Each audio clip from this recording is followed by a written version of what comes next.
Hey Commanders, this is Mick from Crazy Mick's Reptile Emporium and Warehouse.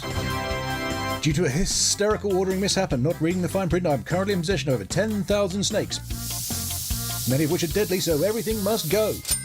We have anacondas, asps, cobras, diamondbacks, fodlans, keelback, kraits, mambas, pythons, sidewinders and vipers, none of which are capable of spaceflight without being strapped to a rocket. Need a pet for your cockpit? Buy a snake. Need to scare your mother-in-law and give her a heart attack for the insurance money? Buy a snake. Need to fill a beluga full of snakes to assassinate a witness on their way to a Federation courthouse? Buy many snakes. Bulk discounts are available at Crazy Mick's Reptile Emporium and Warehouse. You can find us in the Lave Business Directory or visit us at the former site of Sensible Michael's Shipyard and Outfitting Warehouse. Will somebody get these mother snakes out of my mother warehouse? You've flown ships at max speed. You've felt the power of the 30 megawatt mining laser. You've experienced the efficiency of the MB4 mining machine. Wow. But it leaves every hardcore miner with just one question. Why can't I get a shave that's that fast, close and efficient? Introducing the Saracen MB5 shaving drone. It's so smooth. Combining the power of a mining laser with the convenience of a drone. It's like every hair is targeted by a fighter and destroyed. Saracen's patented shaving drone attaches to your face at the start of the day. Leave it to do its work, and when you come back to check, your face is shaved. He's so smooth. It's like I'm mining my face. The Saracen MB5 shaving drone.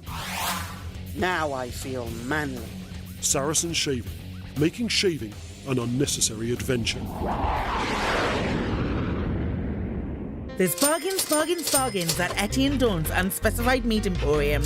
Etienne Dawn's Unspecified Meat Emporium haven't just been slicing carcasses, but also slicing their prices. All unspecified meat sausages now 2 for the price of 1. A pack of assorted meat steaks, now with 50% more meat at half the price. How about chops? Our surprising meat chops now also 50% off. And introducing our massive meat hamper. It's a family of 4. No, that should say feeds a family of 4, right? Stick to the script, Claire. It says it's a family of 4. Okay, I'll stick to the script. Yeah, you do that. It's a family of 4. Etienne Dawn's Unspecified Meat Emporium. Find us in the Lave Business Directory or visit us next to the station mortuary. Etienne Dawn's Unspecified Meat Emporium. You'll wonder how our prices are so low.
my Mandalay. You like it?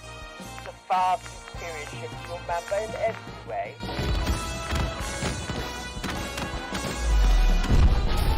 My ship!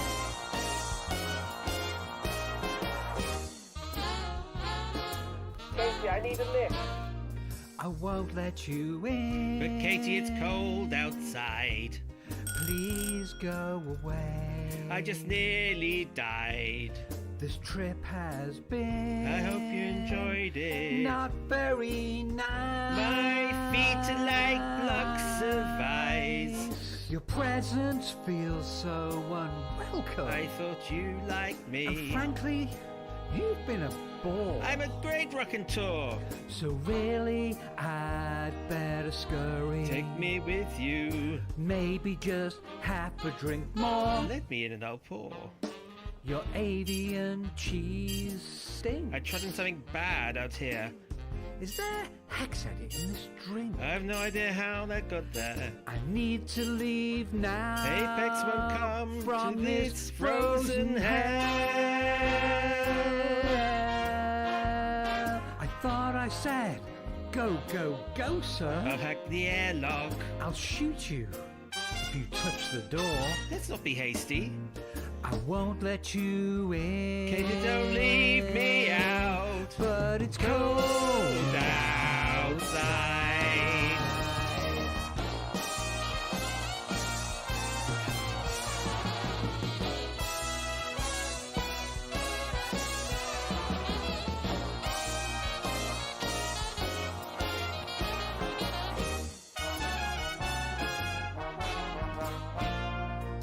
Simply must go. But Katie, I need a ride. The answer is no. But Katie's cold outside. This spaceship has been. I wish you'd let me so in. nice and warm. Look out the window, solar storm. Some dinner would be delicious. I'll do the dishes. I'm not going to open that door. Oh, it's worth a try. The solar wind is vicious. My sunburn's sore. I'm warning you, stay away from that door. My air won't last me. I've got to get home. But Katie, I'll freeze out here. Go away, you old goat. 0 degrees out here. You really are a horrible man. I'll die out here. But don't you see?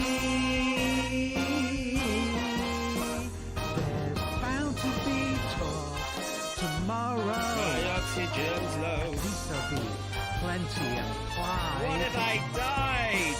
I can't let you in. Please change your mind. But it's cold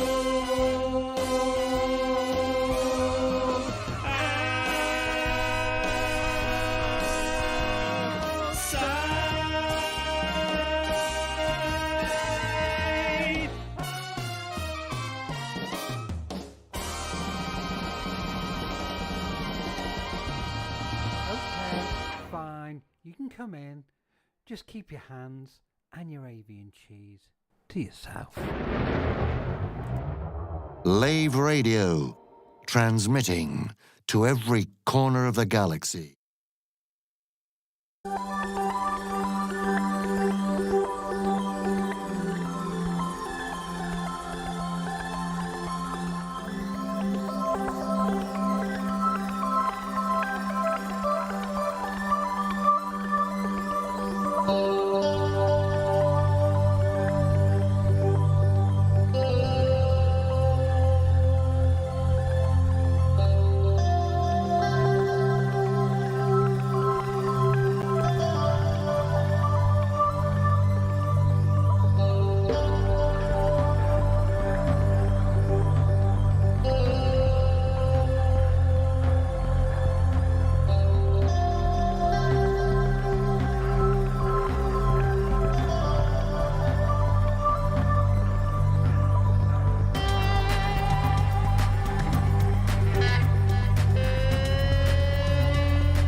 welcome to Lave Radio. Greetings and welcome to Lave Radio. Greetings, Commanders. Greetings, Commanders. The show that talks about the universe of Elite and the development of the computer game Elite 4, known as Elite Dangerous, and the fantastic community that surrounds it. Broadcast from the Orange Sidewinder and hosted by a vending machine technician. A place of nonsense and innuendo for forum dads. A self-contained podcast 2 hours long. Transmitting to every corner of the galaxy. It's even louder than me. The hottest show this side of Dizzo. The name of the place. Lave Radio.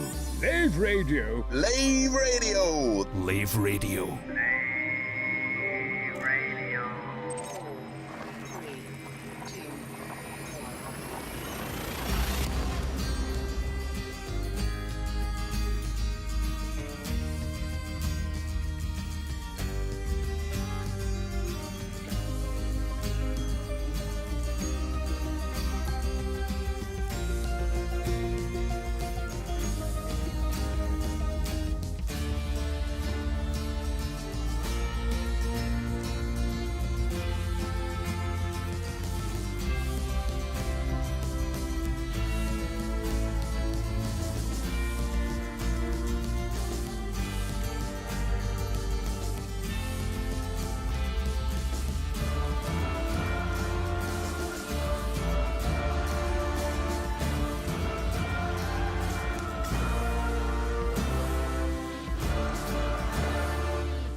Greetings, Commanders, and welcome to episode 515 of Lave Radio, the show that talks about the universe of Elite Dangerous and the fantastic community that surrounds it. I'm your host, Commander Phoenix to Fire, otherwise known as Colin Ford, Chief Archivist of Lave Station. And joining me in the Orange Sidewinder Bar for this episode, we have our SRV Banksy, that'd be Commander Alec Turner. Evening all. We have our Staff Liaison Officer, the Commander Psychic, otherwise known as Claire. Merry Christmas! And of course, we have our Head of Health and Safety, Commander Edelweiss, otherwise known as Ben Moss Woodward. I'm just scrolling past Uranus. Oh, he had to slip it in at some point, didn't he? Anyway. Well, it's very easy to slip into Uranus. Wow. Oh wow. What timer on that one? Less than 2 minutes? Less than 2 minutes. Seconds. Going in hard. Oh. Great way to end the year, folks. Yes. So, well, if you wish, was there ever any doubt? if you wish, you can join us live. We've got Edelweiss and the wonderful Chris Mark 4 in the game at the moment. If you can't get to us in game, you can also join the Twitch chat channel, which you can access through laveradio.com/live. Click on the live chat, or go to twitch.tv/laveradio, or look us up on YouTube, and we'll be there. So, yes.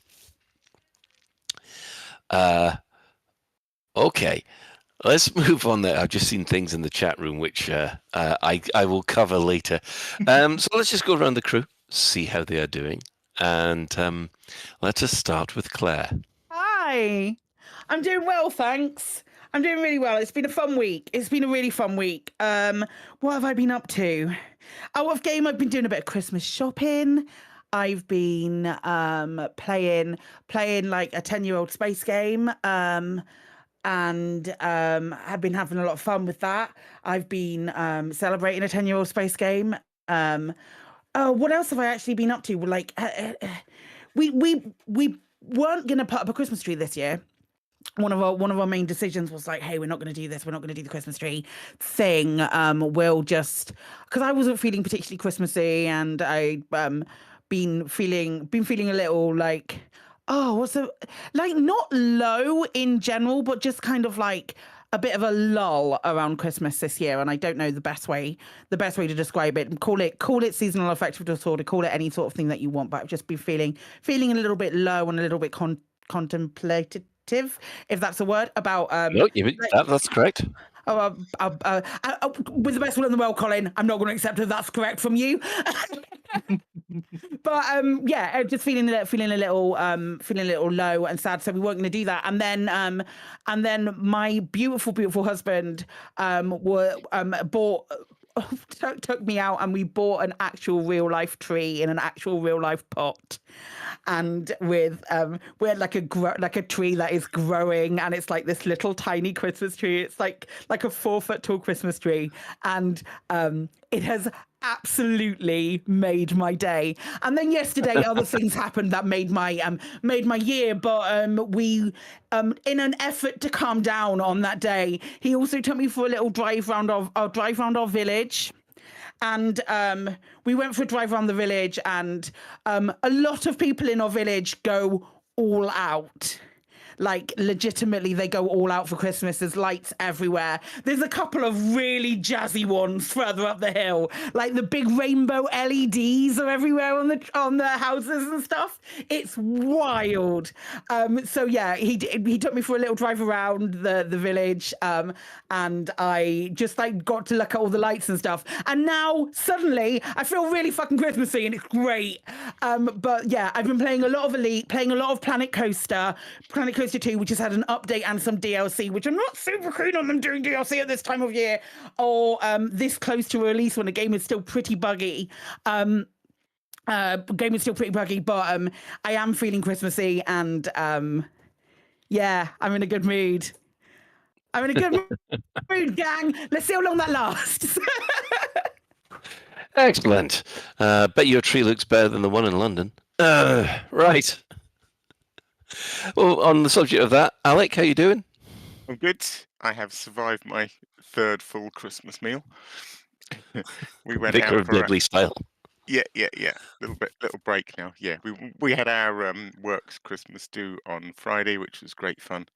We always so I work for a small company, but we are in the sort of world of databases and museums. So we do things like the collection management system for the V&A and the British Museum and people like that. So we always try and do an outing that's vaguely business related. We've done things like go to Bletchley Park and all nerded out over that, and we've been to museum tours and theatre tours. So this year we went to the London Archives in the morning on the day of our Christmas do, which was fascinating. Had a guided tour around the London Archives, just seeing these sort of vaults. You know, these kind of floor to ceiling shelving units that have like a big dial on them, so you can only open space for one row at a time, and then if you want to get to row, you have to sort of concertina them all up to, because they're just packed into these buildings. But the amount of stuff they've got is just staggering, and they've got a really cool attitude to archives. So one of the things we get in our business, particularly with old paperwork and stuff, is it viewed as a source of information, or is it viewed as a precious object to be locked away and never touched? And they have a very cool attitude at the London Archive, which is that generally it's there to be looked at and sort of delved into for information, and to learn about the past and stuff. So they had all these incredibly old books out for us to just look at, and we didn't have to. We couldn't believe we were allowed to touch them, let alone flick through them.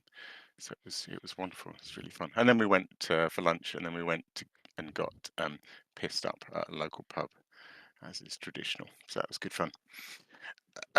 In game, I've been playing so much Elite this week. What a week! What a week! I've been torn between the goings on in Seoul, and obviously trying to get my 2 million on Kohijo, which was not difficult at all. I've been spending a lot of time at the Kohijo Titan, but also there's also a buckyball race on at the same time, which is I am determined to win it.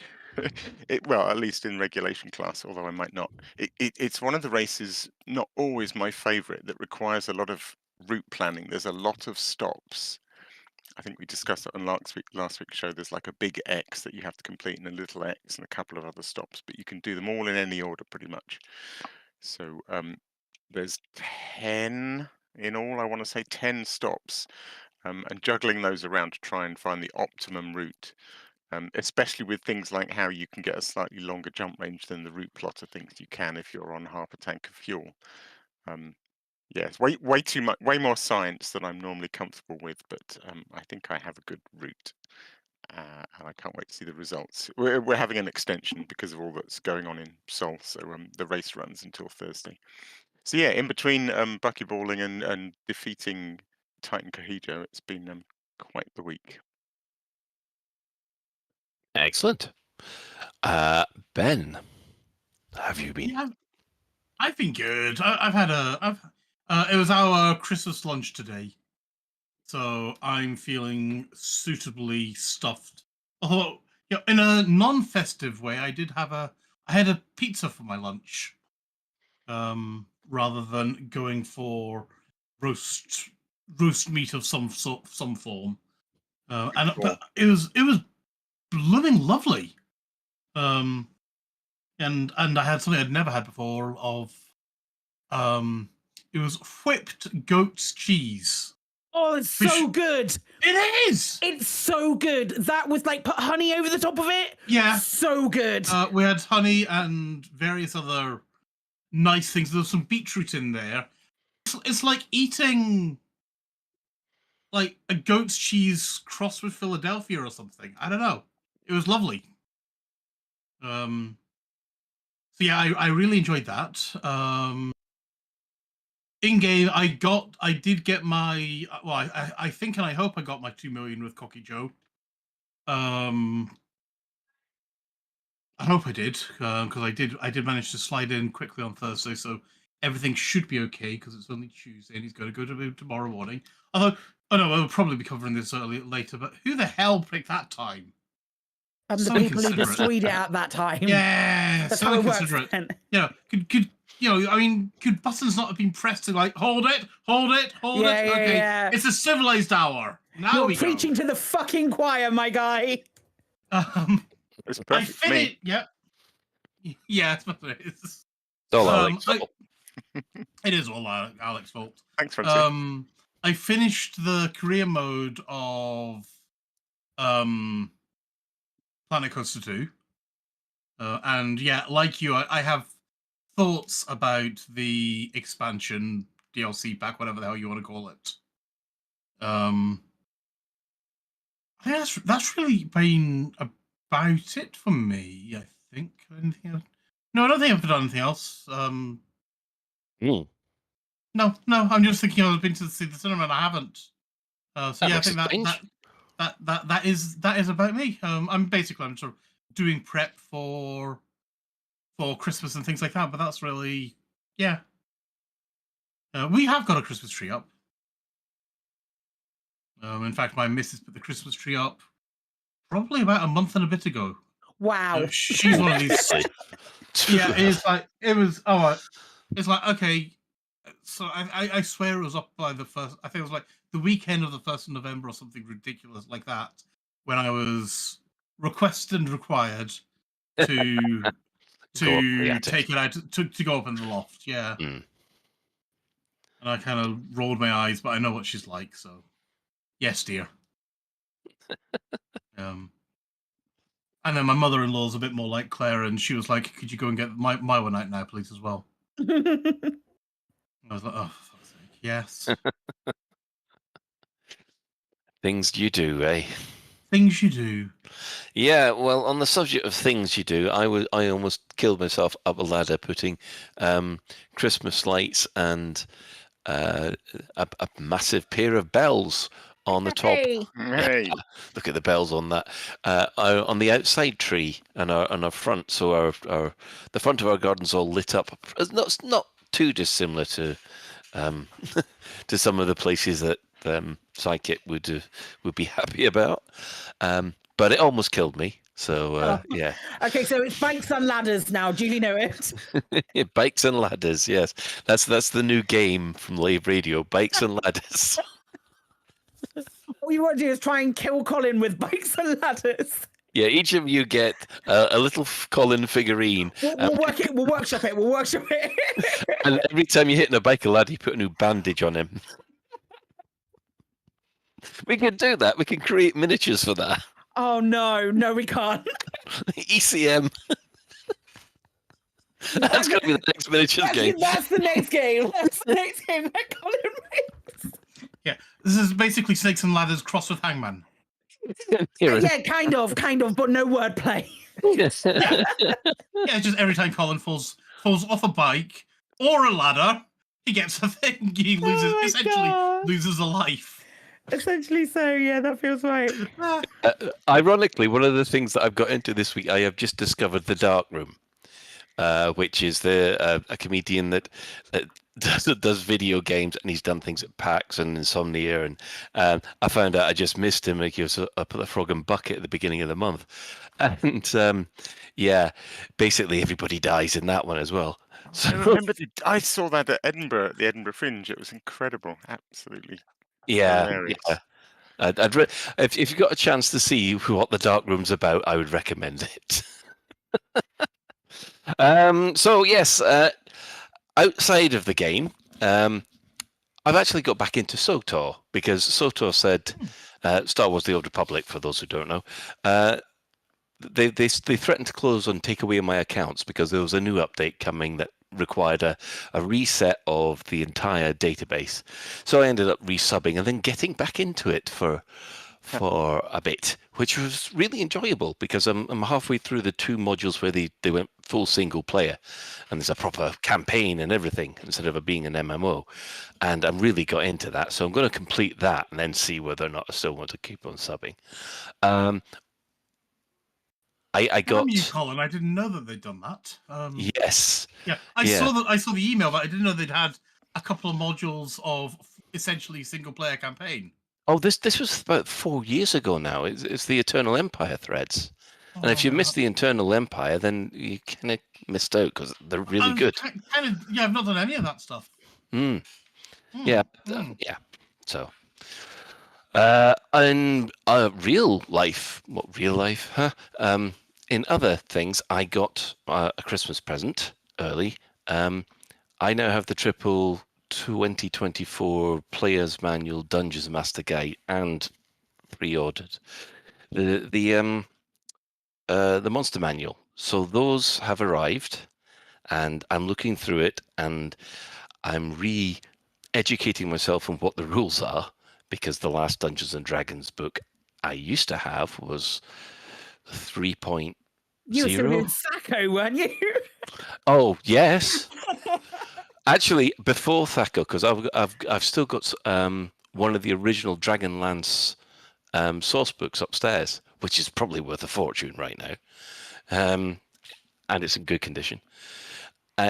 So that's how long I've been playing D&D. Yeah, so I'm just trying to modernize it, and then actually it's making me appreciate Baldur's Gate 3 more, because I just realized how much I've missed. One of the reasons I had trouble with Baldur's Gate 3 is because I was playing with a 3.5 rule set in my head, and it's going, that's not how it works, does not compute. But yes, so hopefully I'll be able to finish Baldur's Gate 3 after I've read the Monster Manual. Not that it's taking me a while. Yes, and of course last night I had Christmas party, and I would just like to take this moment to apologize. Wholeheartedly, hand on heart, apologize to the 3 people that saw me drunk, Thargoid bombing, streaming live last night. I'm sorry.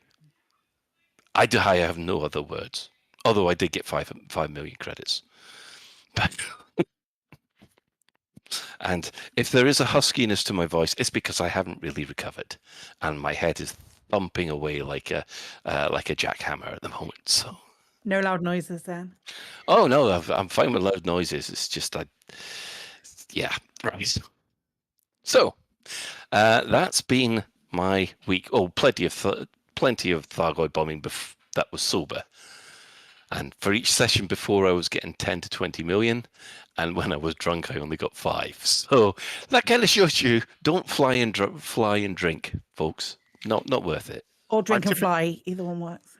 I typically get 5, so I don't know what that says for my flying. But I think Colin's talking about 5 through the whole period rather than 5 for the run. Oh, thank God.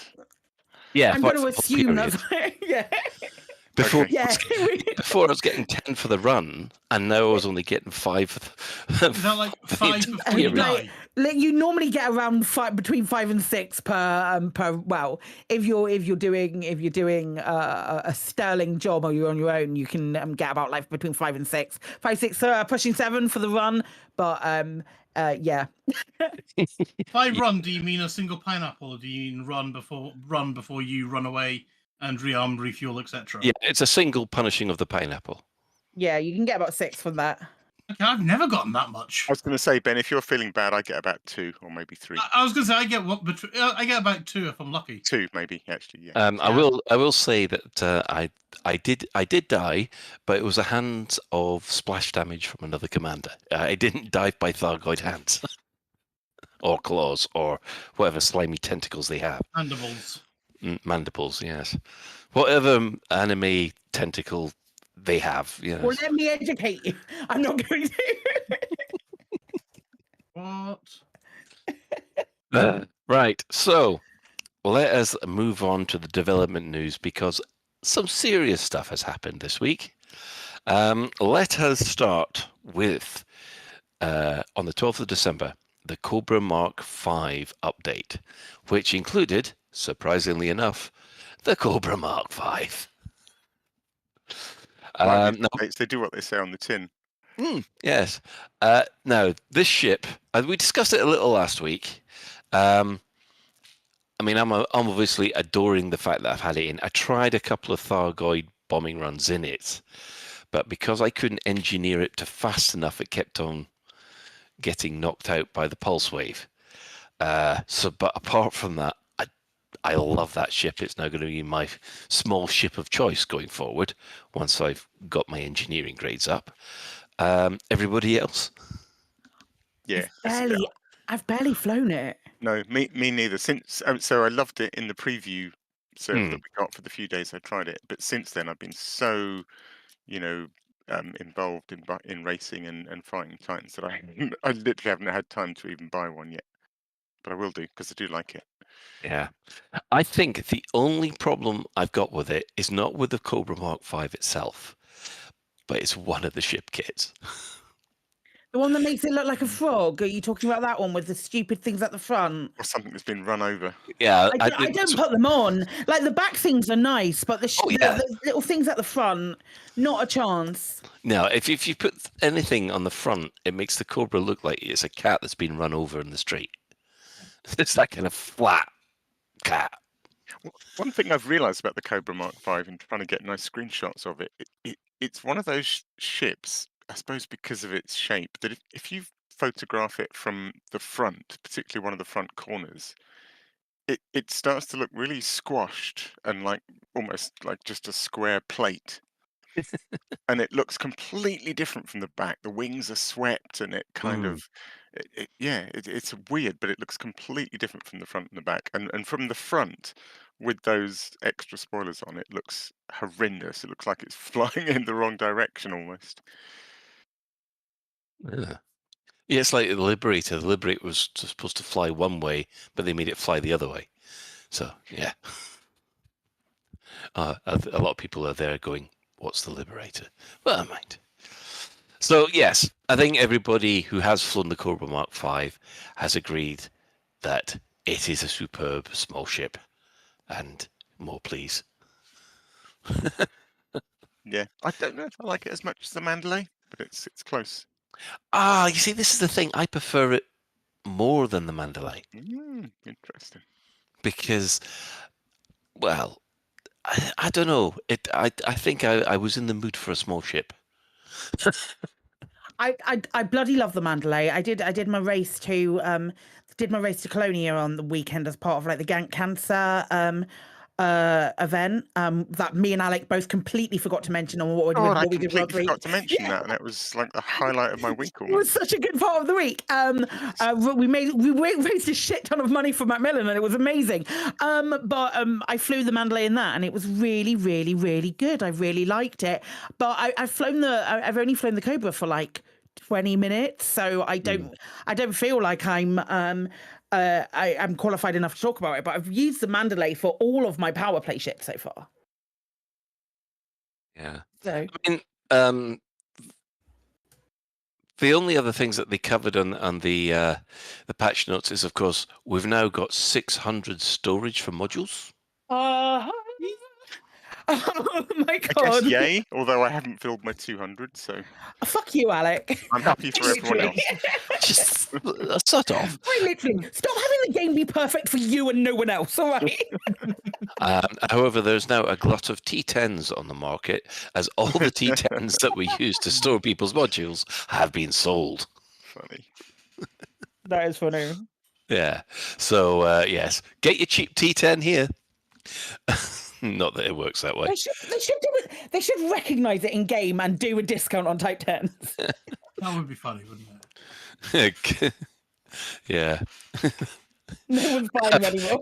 Buy a T8, get a T10 for free.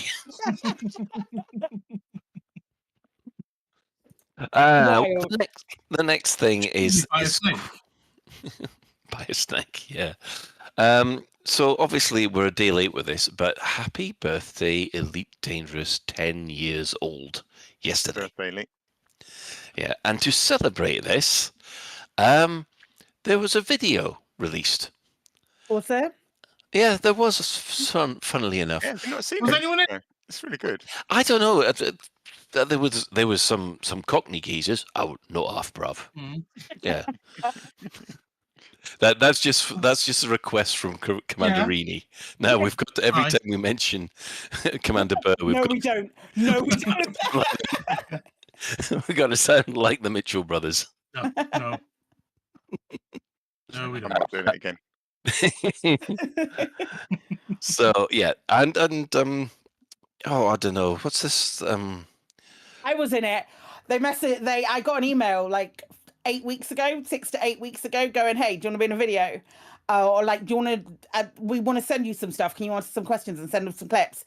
And I went, "Yeah, okay," thinking that it went to so many different people, thinking that there was going to be like a shit ton of people that had been asked to do it. And I was like, okay, that's great. And then the following hour, I opened up the Lave email thinking that we'd have one as well. And I was like, oh shit, there's not that many people who have been asked.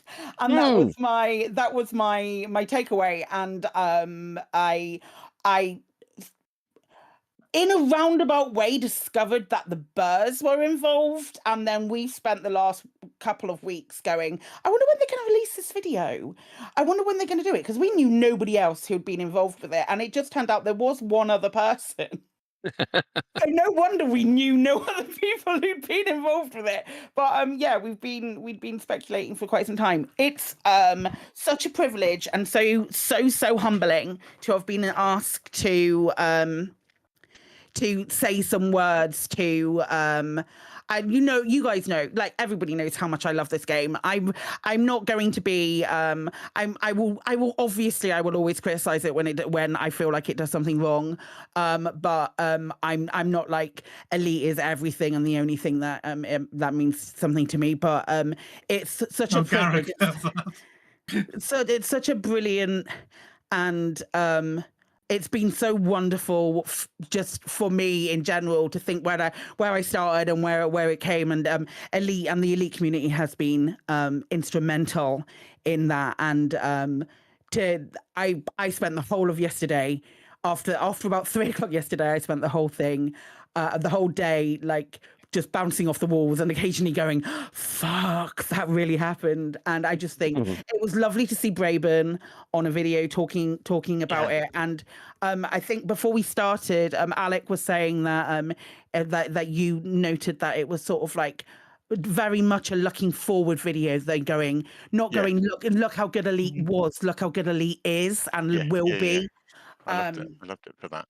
Yeah, and just so optimistic for a future of Elite Dangerous that makes me really happy, and just to be involved even in the small amount that I was in that video, I will never ever get over it, and I'm eternally grateful to Frontier for the opportunity.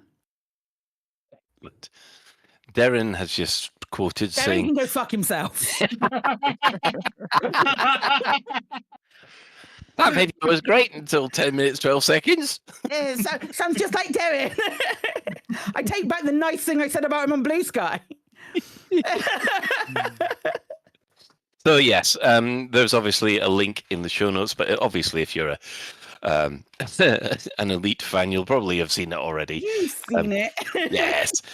So yeah, there you are, 10 years. We've been playing this game for 10 years and longer in some cases. So, oh my goodness. As part of the 10 years, there have also been social media posts once for the last 10 days highlighting what some of the things that have been happening for that particular year. So it started all the way back from launch, all the way through Horizons.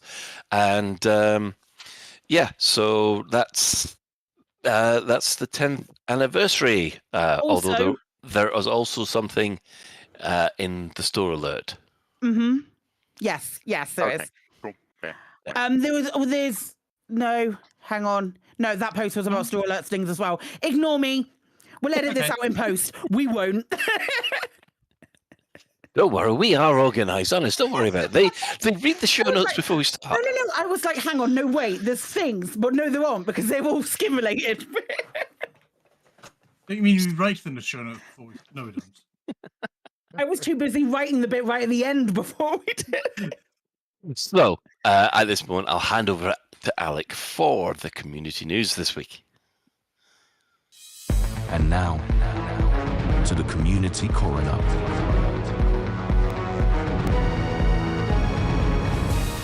It's a dead game, innit, mate?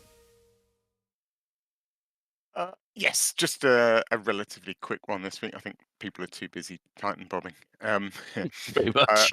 Yeah. First up, just wanted to say happy birthday to Stone Cold Mason, who was in our Discord earlier on. It's his birthday today, so how nice of the Titan to explode for you. Hope it didn't blow out your candles. Yeah. Right. I've got a few videos. We played at the beginning of the show for anyone that was here before the show, just before the show started. LCU, No Fall Like One, and Katie Chaos have teamed up to produce a glorious sing-along video called "It's Cold Outside." Might want to wear ear defenders, but otherwise it's actually a lot no of ear defenders. You should already know what you're getting yourself in for. Go in raw, you can body it. It's Yeah, fab. It's fab. It's gloriously awful. I expect to see them in Eurovision next year. They'll probably do better than friggin' Gemini. Yeah. Next up, there's a wonderful video. I suspect there's probably going to be a few of these bouncing around. I know. I think Just About have done a bounty on a similar thing, but this one's by Stargoid, and it's called "A Salute to 10 Years of Elite Dangerous." It's lovely. It's lovely. It's a kind of montage, just celebrating 10 years of Elite Dangerous. So you can imagine the sort of fantastic footage, beautiful editing, nice music, and it's particularly beautiful because the video kind of starts and ends. It's sort of bookended with a little bit of the Jameson Kiddo logs, which always bring a lump to the throat because it's such a beautifully acted, voice acted log. So it really makes that video pop. It's lovely. Oh yes. So the next one it's quite long, but I sort of enjoyed it. It's so the as well as Psychic and the Bears, Commander Exorcist was the third kind of person that Frontier chose to be on their sort of fantastic video.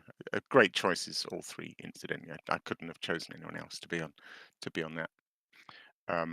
I thought the perfect choices. So so Exorcist as well as being on that, also made a video called Elite Dangerous 10th Anniversary Personal Reflection.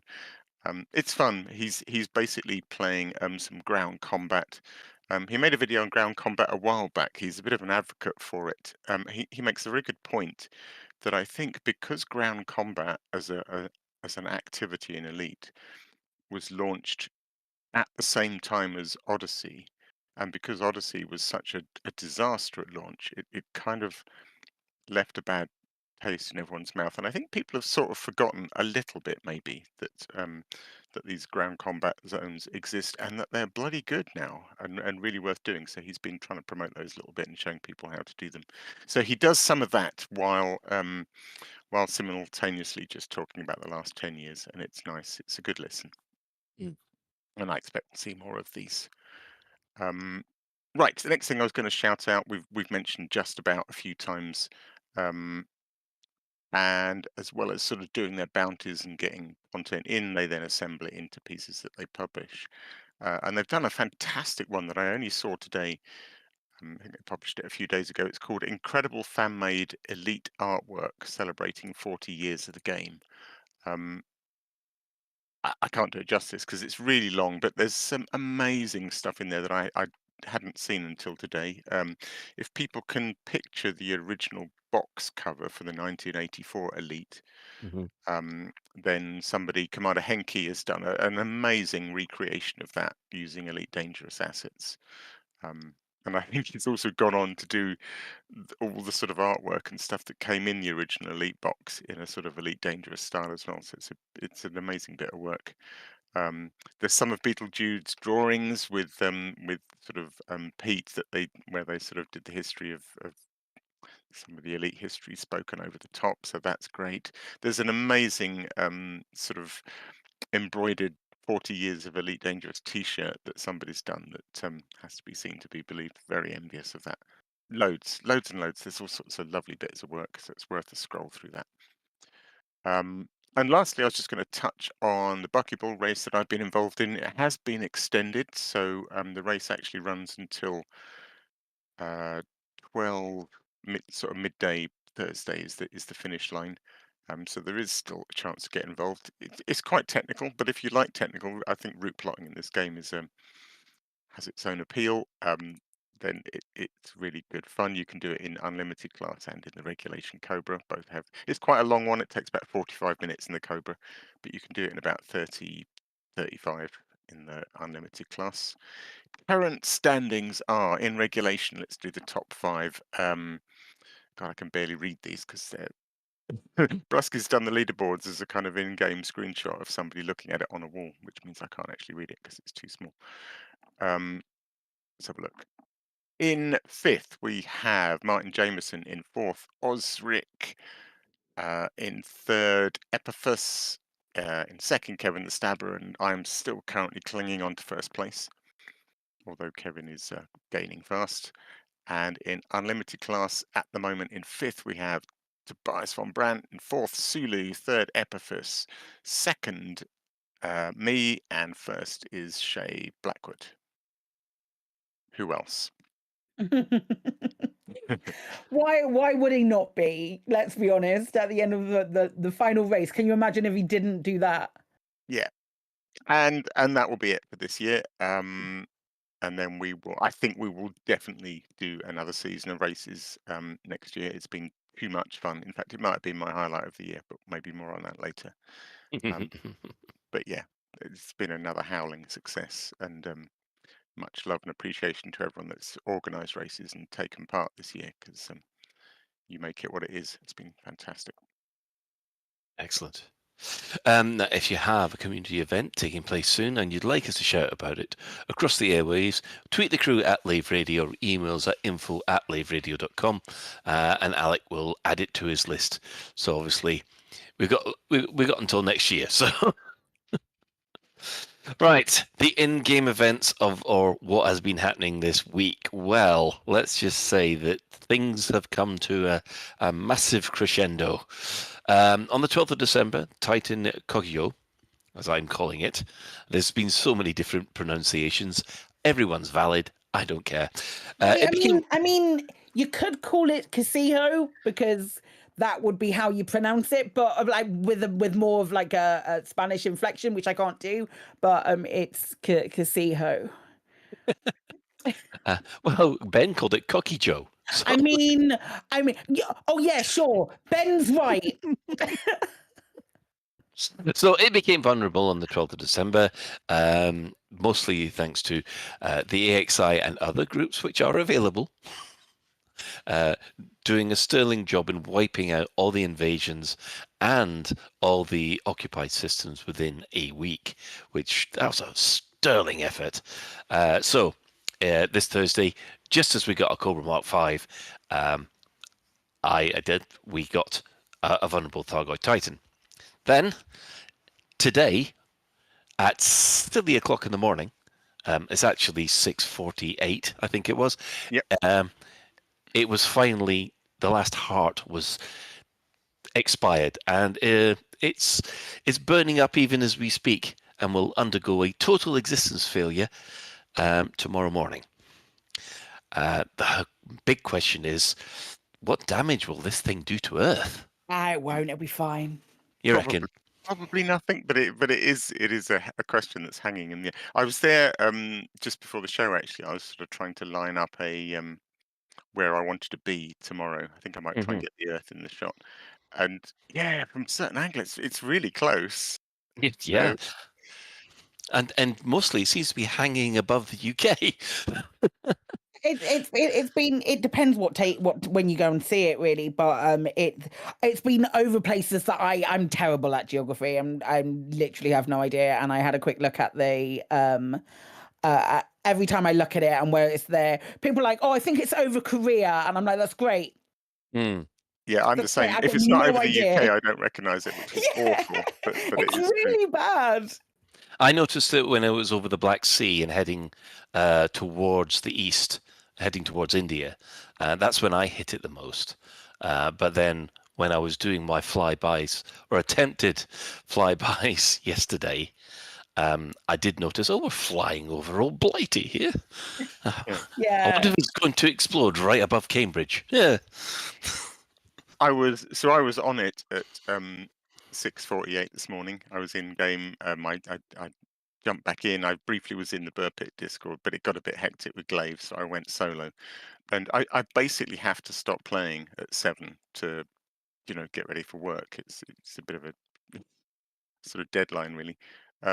Yeah, so as the time was ticking, I was really like, come on, because I really want to see this. So it was just brilliant when it suddenly went at 6:48, and the chat in the system chat went absolutely wild. It was Yeah, great moment. that's super cool. Yeah, it was fun. So yeah, we will see what becomes of Earth and the rest of it tomorrow morning. Shall we mention the community goal as well? I can't see that in the. I'm looking in the show notes and I can't see it, so I think it's safe to mention. It is safe to mention. So there was a community goal as well that ran alongside it with when the Titan did a vulnerable from all of the millions and thousands of commanders who have gone, and not millions, but I'm right in saying thousands plural, because when this CG started and you didn't have to sign up to it, so you automatically went into the CG. One can only assume that they did that because the rewards were so good, and for people to have not signed up and miss out on it would be an absolute travesty. The rewards are like a 1 to 7 double engineered SCO FSD drive, so I think it's fast boot and increased range, with the experimental slot open, and they've also made them all available in the human tech brokers as well, which is wild. Yeah, so brilliant. For everyone who went and engineered SCO FSDs on all of their ships, I'm really sorry. Sorry, Colin. But also, sorry, go ahead. No, go ahead. It's just typical. I should have concentrated on doing my dirty drives instead of doing my jump drives. Typical. So the other thing with this community goal is that it's seen the largest amount of contributors that have ever contributed to a CG. Fnop he said that in my chat as well.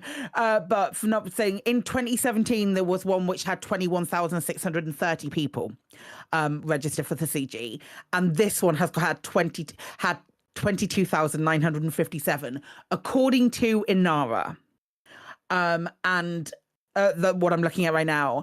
And This is a 10-year-old game, and that's just phenomenal. Yeah, that's quite something, isn't it? I know. Although technically it has had plenty of graphical updates, although those are some being fixed. So I mean, it's still 10. You can't say every time it gets the graphical update it becomes a new game because it's still the same game. no, because the original held up 40 years ago, so it's bound. The game loops are bound to carry on. I mean, yeah. So. And that's really cool that like 23,000 people were able to, get a ship ready to go into the Maelstrom and get in there and get on the Titan and have at it. That's fantastic. Because it's quite a complicated game loop even now with all the stuff that you can buy. It's awesome. And a hell of a decent credit reward from the CG as well. I just cashed in just before the show. So I got top 75% and I got 400 million. Oh, And I think if you're in top 25, you've got $1 billion. Yeah. Amazing. Wow. So that will bring my fleet carrier fund up to $3.5 billion. Yeah, me too. It's just pushed me into 6 billion now. You can get yours now. I turned in my combat bonds for the last 2 weeks. I turned in my combat bonds for the last 2 weeks yesterday before I logged off, and I turned in like 3.8 billion from just the combat bond. That's from the combat bonds for I haven't turned it in since Casijo moved, so that's from the last few days. But I had 3.8 million, and I was like, 3.8 billion. Sorry, and that went into the pocket change quite nicely. I won't put it on the fleet carrier. That's already got like 40 odd billion on there, so I'm fine. And the engineering materials are the problem now. Do you guys want money to buy fleet carriers? I can give you money. It's not. No, I've told you before. I need to experience the grind so I can say yes. I got that fleet carrier by my own sweat and determination. I'm not quite. I wouldn't put it quite the same way as Colin, but I'm sort of the same. I'm quite happy just to try and get there myself. It's not urgent. Yeah, well, I know. Colonization now. I still don't care about fleet carriers, although, well, we'll see about colonization things. Yeah. Right. Well, Storm in chat. I believe fleet carriers are around about the 6 billion mark. 6.2 billion is probably a good figure to aim for getting the extra bits on it. That's what I've always said. And you've got a whole load of optional things. So if you want a fleet carrier that can actually do some interesting stuff, then you probably need 6 to 7 billion, don't you? And they have a weekly upkeep as well, which is like in the millions as well. Yeah.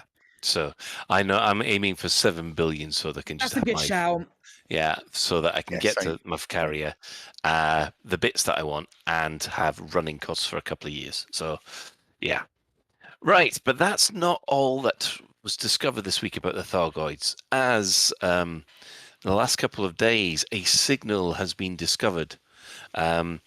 Discovery credit goes to Commander L. Bobbitt for finding this signal that was emanating from all the Thargoid ruins, which is basically the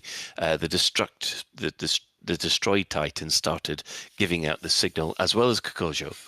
And yes, so that was taken by various other commanders from Canon, and Commander Lady Lucia discovered the audio clip within it, and then Commander Lilac Light ran it through a spectrograph, and there's an image in amongst the signal, which looks like a spiral of 8 different Thargoid vessels spilling out from 14 human figures all in a pyramid, which, yeah. Now, I've got a theory about this. I'd love to hear it. I bet we all have. I want to hear everybody else's theories first. I can go. Yep, go first then, Psychic. Okay, I'll go first. So in all of this is a pieced together image. This isn't an image that is readily available just on its own in the way that this is. So these the 8 things, and it was a broken image. And my theory stems specifically from the fact that that image is broken, is that it is a warning to anything else that was to come. Is like, we were destroyed and these were the people that did it. That's my theory. I'm gonna be so disappointed if it's like, hey, we're gonna activate all of our drones now and there's gonna be zomboids. I'm not here for it. No. Okay. Alex, do you have a theory? Oh, only of sorts. I think I disagree with Psychic on the broken up thing. I personally feel like that's just Frontier making the puzzle a bit more fun to solve. I'm not sure I read meaning into it, but you never know. Mm-hmm. The main thing for me, I think, is twofold. It's the doubling in numbers of humans. I tend to read it from top to bottom, so I see 2, then 4, then 8. The human figures are slightly different. I interpret those as a couple, a male and a female.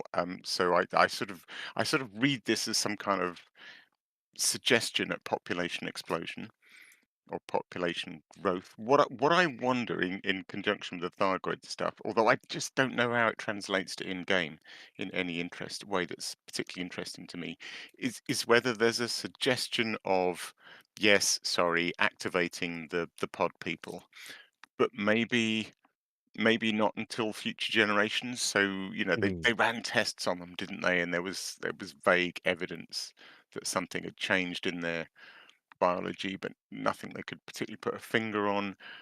So maybe the pod people aren't the pod people. Maybe the children of the pod people will be the pod people. But like I say, I just don't see how that translates to anything interesting in game. So I don't really know what to make of it.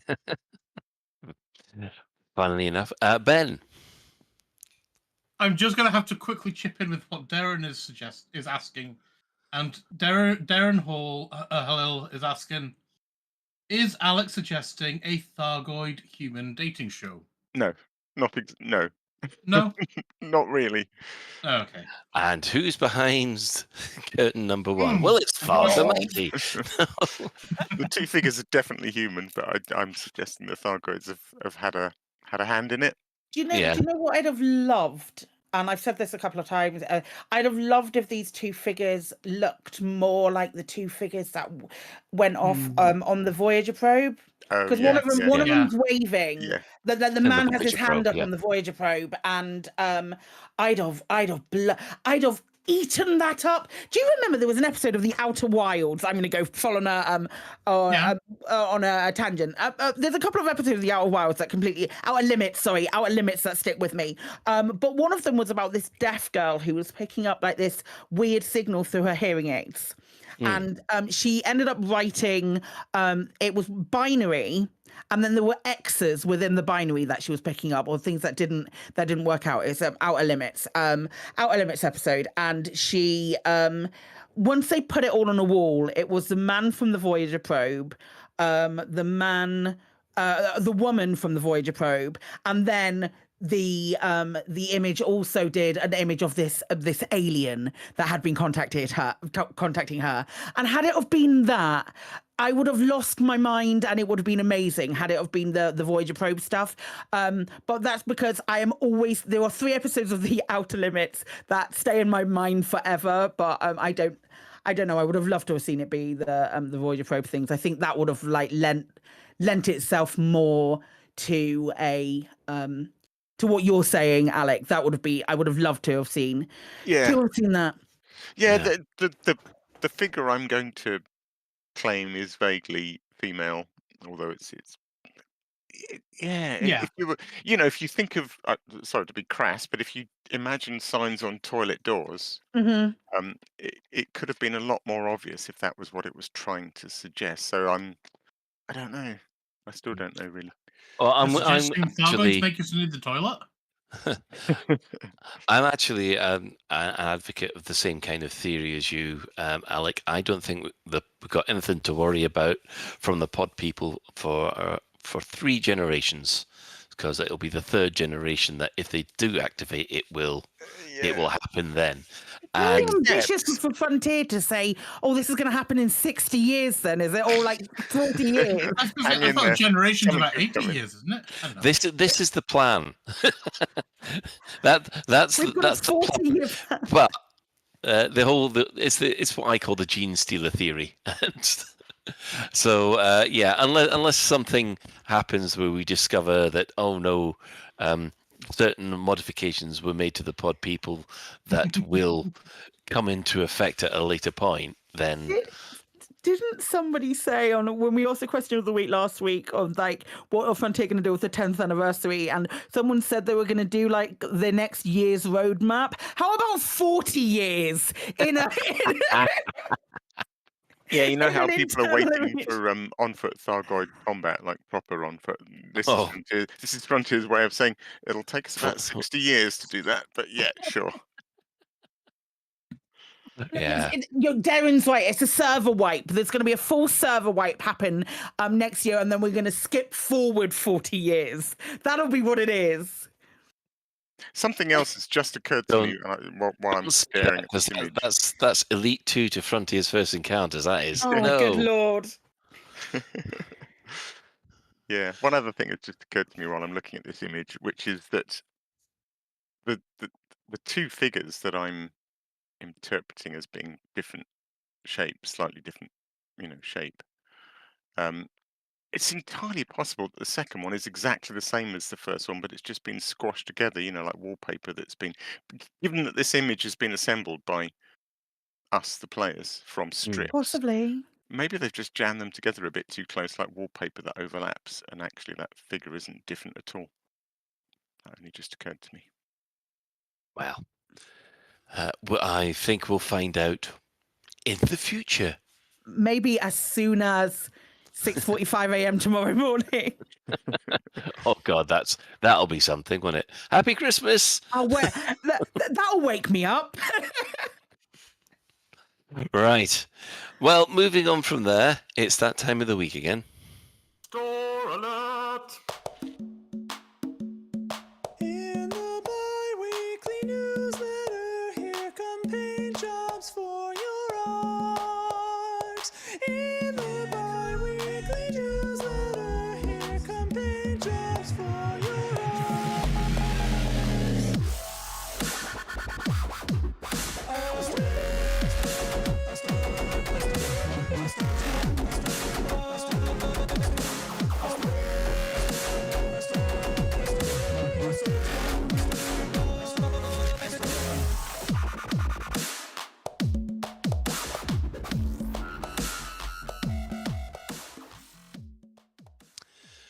Right, store alert. Well, if you have been following the socials, you'll know that everybody gets a golden wireframe anaconda. Hey. Unless you already had one. Oh, Yes, right. unless you're like Ben, you've already got one. Yes. Thankfully, I haven't. So, yeah, that would have been 10,000 arcs. Apparently, it's free.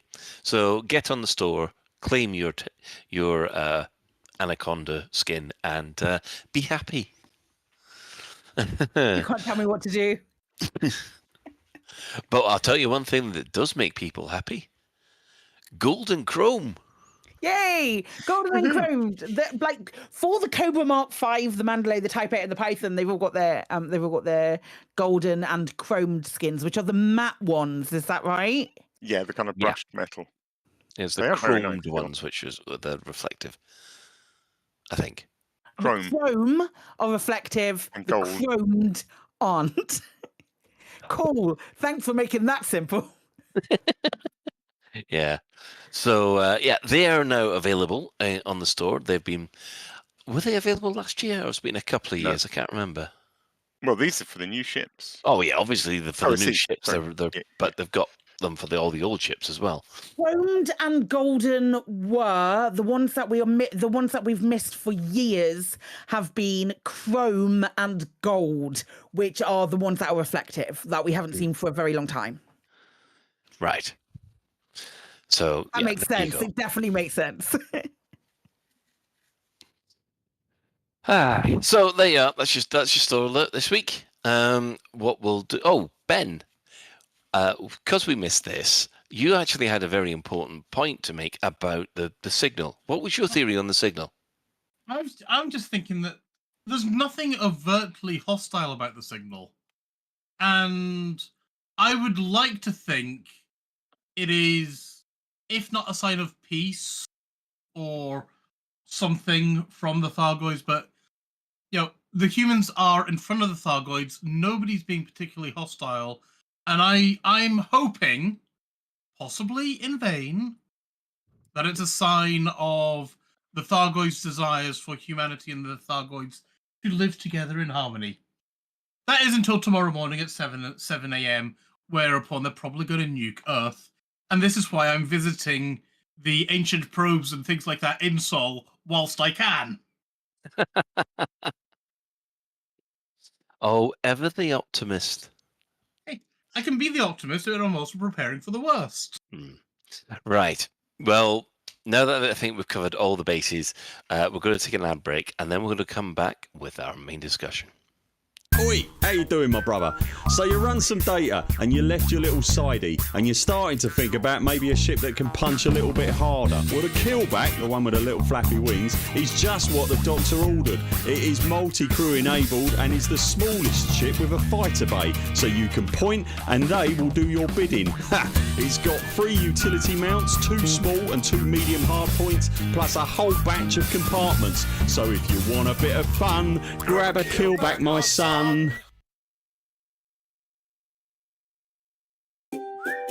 We all know what it's like. You're busy managing your settlement when suddenly the alarms go off. Oh no, not again. That's right. A commander with a Federation naval rank of Admiral, an Imperial King no less, has landed in a ship worth over 100 million credits and is killing all your staff, while they look around for a 10 credit adhesive to glue an upgraded scope to their 100,000 credit assault rifle.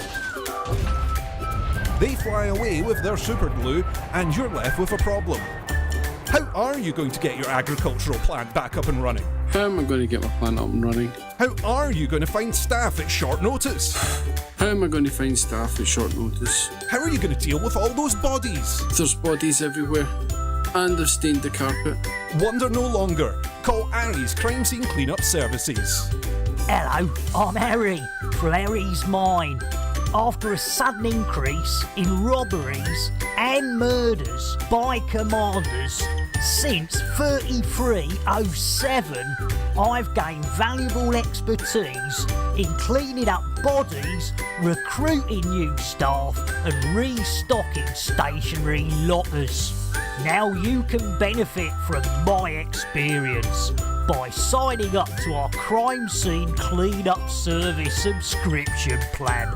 That's right. For only a small monthly fee, when your settlement alarms are activated, our rapid response cleanup crew will be dispatched, along with our patented Cadaver Scoop 150. The Cadaver Scoop 150 can be mounted to surface reconnaissance vehicles and skimmers to make tidying up your settlement a breeze. Wow, the bodies are gone. Our recruitment team has potential new employees on standby across the galaxy, ready to fill your vacant roles in security, logistics, administration, processing, and more. My plant's operational again. Thanks, Aries Crime Scenes Cleanup Services. Aries Crime Scene Cleanup Services. We'll have your settlement as good as new before the next ship arrives. Cadaver Scoop 150 disposal bags sold separately. It's Christmas, Christmas, Christmas at Etienne Dawn's Unspecified Meat Emporium. It's not just the temperatures that are low this winter, but also our prices. Our I Can't Believe It's Not Turkey roast, now with less teeth, is 50% off. Serve up a treat with our caustic sizzling self-cooking sausage platter, 2 for the price of 1. Why not order our Meat Lovers Nut Roast? Double the gristle for a quarter of the price. It's not Christmas without stuffing. Our special chest cavity nut stuffing is now available. Etienne Dawn's Unspecified Meat Emporium. Serve up a family as a feast this Christmas. Seriously, what the is wrong with you people? Stick to the script, Claire. Etienne Dawn's Unspecified Meat Emporium. Find us in the Lave Business Directory or visit us next to the station mortuary. Etienne Dawn's Unspecified Meat Emporium. You'll wonder how our prices are so low. And welcome back to Less Teeth. Would you recommend the stuffing, Claire? I wouldn't. What? my I do like a good stuffing. My favorite thing, and the one that like Chris wrote that. Chris wrote the first Etienne Dawn. He wrote this Etienne Dawn, and Chris wrote it, and he messaged me on Sunday night and went, "Could you do this for me by Tuesday so I can get it out for Lave, because this is our last one before Christmas." And it had so many tongue twisters in it and so many S words for a person who struggles with a lisp. It was very, very very annoying, but it was really funny. And my favorite one is Meat Lover's Nut Roast, and nobody that's my favorite joke of the whole thing, and no one Oh no, I got it. I love it so much. Chris is a genius. I will not hear any other things, but we are going to make time to do more adverts next year, and I've announced that by saying it on Lave Radio, so it genuinely does have to happen, Chris, okay? Can't escape. See what you've done, Chris? You've gone and waited for more. Because everything that we say on the show has to be taken at face value. 100%. Everything that we say is true and accurate every single time. We have to do it if we say it. Yeah, there's something that's so disturbing also about the idea of chest cavities. It's just so wrong.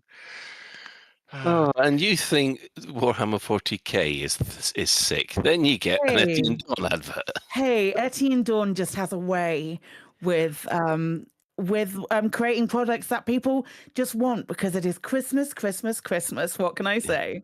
It's his special stuff. Yes, it is special stuff. Right. Right. The main discussion. Well, obviously, 2024 has been an interesting year for Elite Dangerous. So we're going to review the entire year in less than an hour. So we've got this. We can do it. We can do this. Right. Well, we will start in January, and I must admit that at the beginning of January, we weren't in a very good place. With all the bad news which was happening from Frontier at the time, which, if you remember, there was the horrible redundancies, and we were seeing staff members who who'd we seen in development streams and things like that, all leaving the company. We were concerned that things were going to be wound up with Elite Dangerous. So even all four of us behind the scenes were there thinking, I don't think we're going to even reach 500. Yeah. So we literally were there. Lave Radio was thinking of a way to wind up at the beginning of this year. That was a very sobering conversation at the time. And then what happens? A week later, out comes Frontier, and they announced a complete revamp, 4 new ships, and 3 updates this year. To which we went, well, we know that this next Thargoid update's coming. We were not expecting Power Play 2.0 Ascension, and colonization. Hey, Colin, you're talking about January. Yeah. So when that was announced, all of a sudden, everybody at Lave Radio just went, we're going to go past 500. Yeah, it was a complete U-turn. It was like, it was such a turnaround. It was so weird. We're definitely doing more. Yeah. It was so weird because I so low, weren't we? Yeah, well, I remember we joined I'd been out and I'd come back, and it was like I couldn't go to I couldn't be to a show because I was watching a show somewhere or other, and colonization wasn't announced in January. We did a I came back and Colin and Ben were in chat, and I jumped in, and they were like, "I don't think we're going to be able to get to 500, or if we do, we'll have to we'll space it out. We'll do like a show every other week or something like that, and stretch it out." And then they announced like, "Oh, we're getting 4 new ships and 2 updates," and we were like, "Oh, okay." Yeah, that's a Wild. surprise. Yeah, we will point out we didn't know about colonization at the time. It was a mysterious update that they'd never done before. We didn't know it was power play either, did we? At that point? No, they did. Oh no, maybe that's a good point. I can't remember now. I always got the impression it was. They might have done. They might have said, they might have said, "Oh, we're looking. One of the updates is going to be Power Play 2.0." I think that might be. Yeah. And then they said there was going to be there was like 4 ships and Power Play 2.0, and then another update, which was something we've never done before. Yeah, but even then they were downplaying the ships because they were like, it'll be like the Rev B of a ship, and that to me at least was implying minimal work, but we'll give you something, but minimal work, minimal effort required. Yeah. And the amount spoilers. Yeah, that was not minimal effort, guys. Yeah, the amount of negativity from the usual suspects about they're not going to manage to get 4 ships out. They're not going to get all these updates out. Well, okay, admittedly they didn't get all the updates out, but they certainly got the ships out. And I have to say, I mean, what they announced in January was, was enough to get us very excited about continuing with Lave 100%. Radio. But in fact, looking back now, it was even better than we expected. Much better. It's been fantastic. Yeah. Anyway, onwards, I guess. Yes. Onwards to February. Yes. In February, we had update 18 coming towards the end of it, with Aegis launching the Guardian nanite torpedo pylons as a way to deal with Titans. And we started seeing what we could do with them, I suppose we could say, yeah. Oh, we got to work with them incredibly quickly. Yeah. Those nanite pylons are cool. Yeah. Who remembers the first bombing run? Yeah, kind of. Probably. Yeah. No, not actually. No, because I must admit, I always loved doing the bombing runs, I have to admit. I think I'd seen someone else. I think I knew what I was doing. Hadn't. I know that.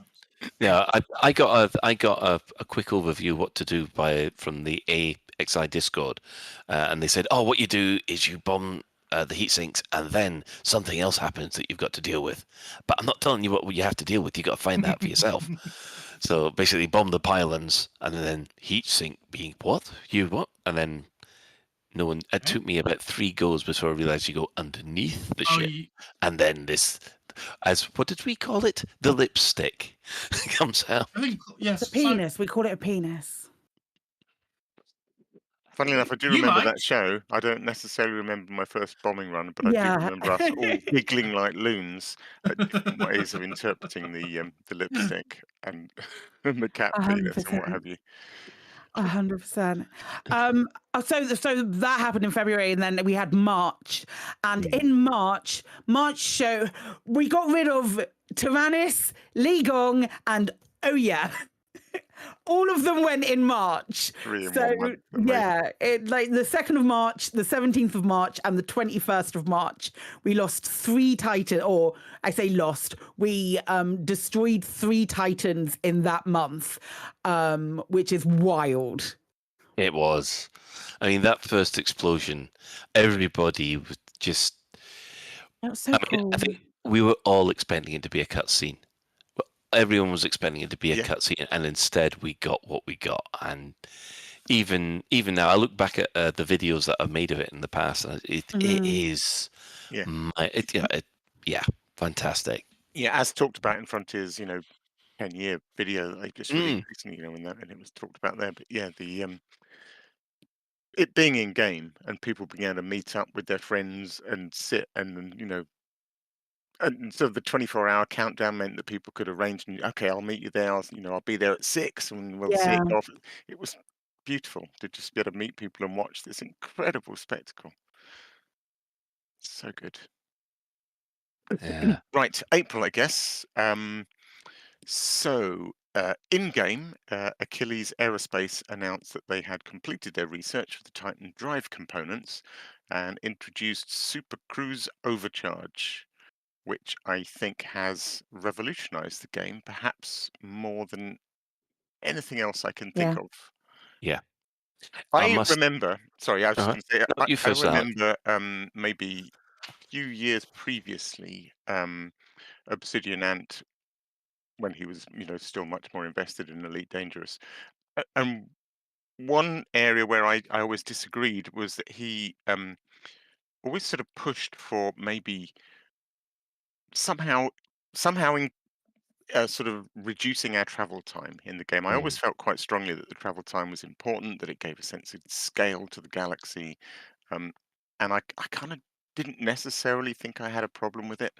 But the minute we got Super Cruise Overcharge, I just thought it was just like such a light bulb moment. And it's like, yeah, Mhm. that's the way to fix it is don't get rid of it. Don't just numerically change things. Don't put in micro jump points or anything like that. Let Keep us the go sense super fast. Let yeah, us keep zoom the our way sense that out you're there. traveling through space, but make it a game mechanic where you can literally Mhm. hit boost and you have to steer and you have to struggle with your ship a little bit, but you still get the sense of traveling that distance. You're just doing it fast. It was brilliant. Completely revolutionized the game.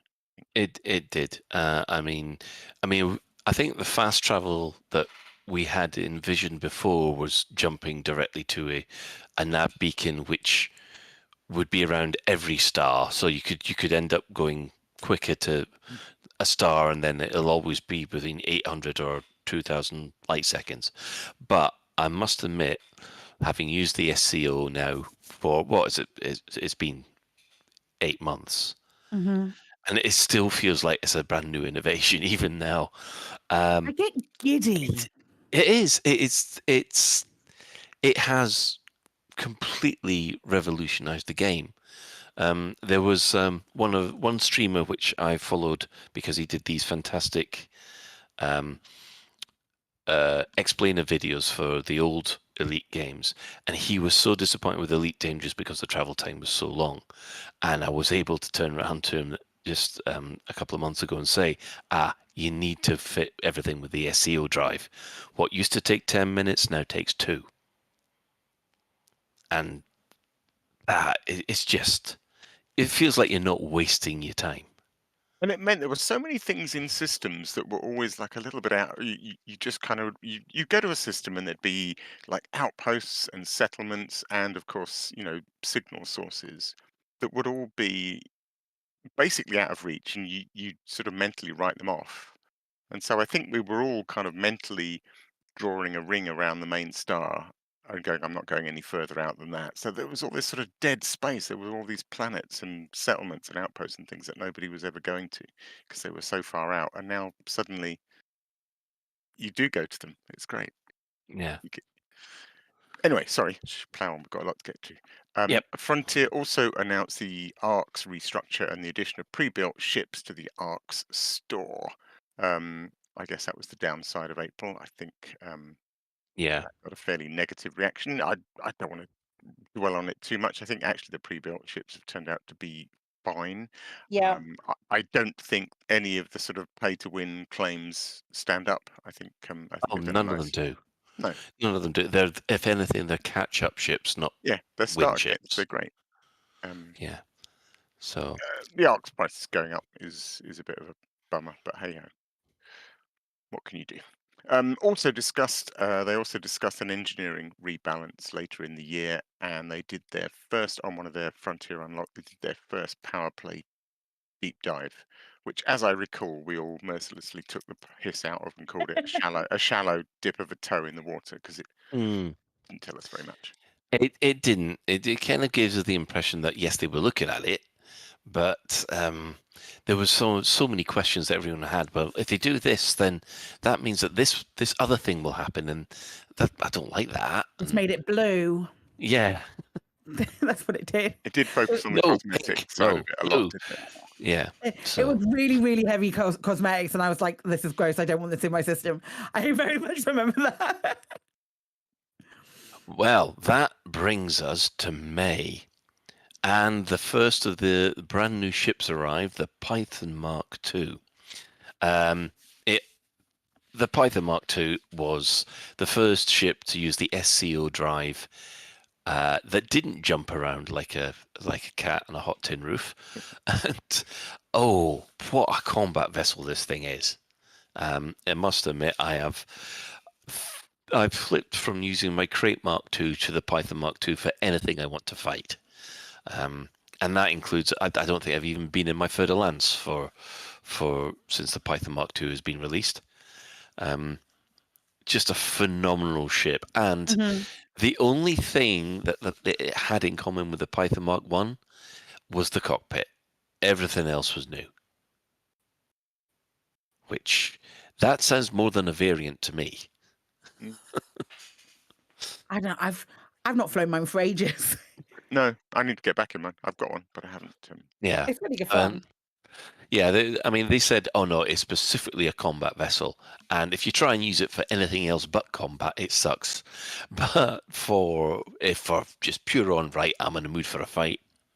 That'll do me. Thank you very much. I think that's why I bounced off it actually, because my original Python was absolutely my do everything ship. It was my home in the game, and I somehow thought Python Mark II would become that. And so I initially thought, oh, this is a bit of a shame. I seem to have run out of slots. Yeah.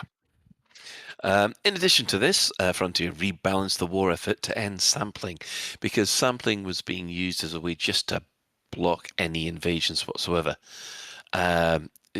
It was overbalanced. It was causing problems with the war effort, but when they did end sampling, it's pretty obvious that the Thargoid Titan kill rate went down quite quickly, because only Haddad was destroyed on the 26th of May.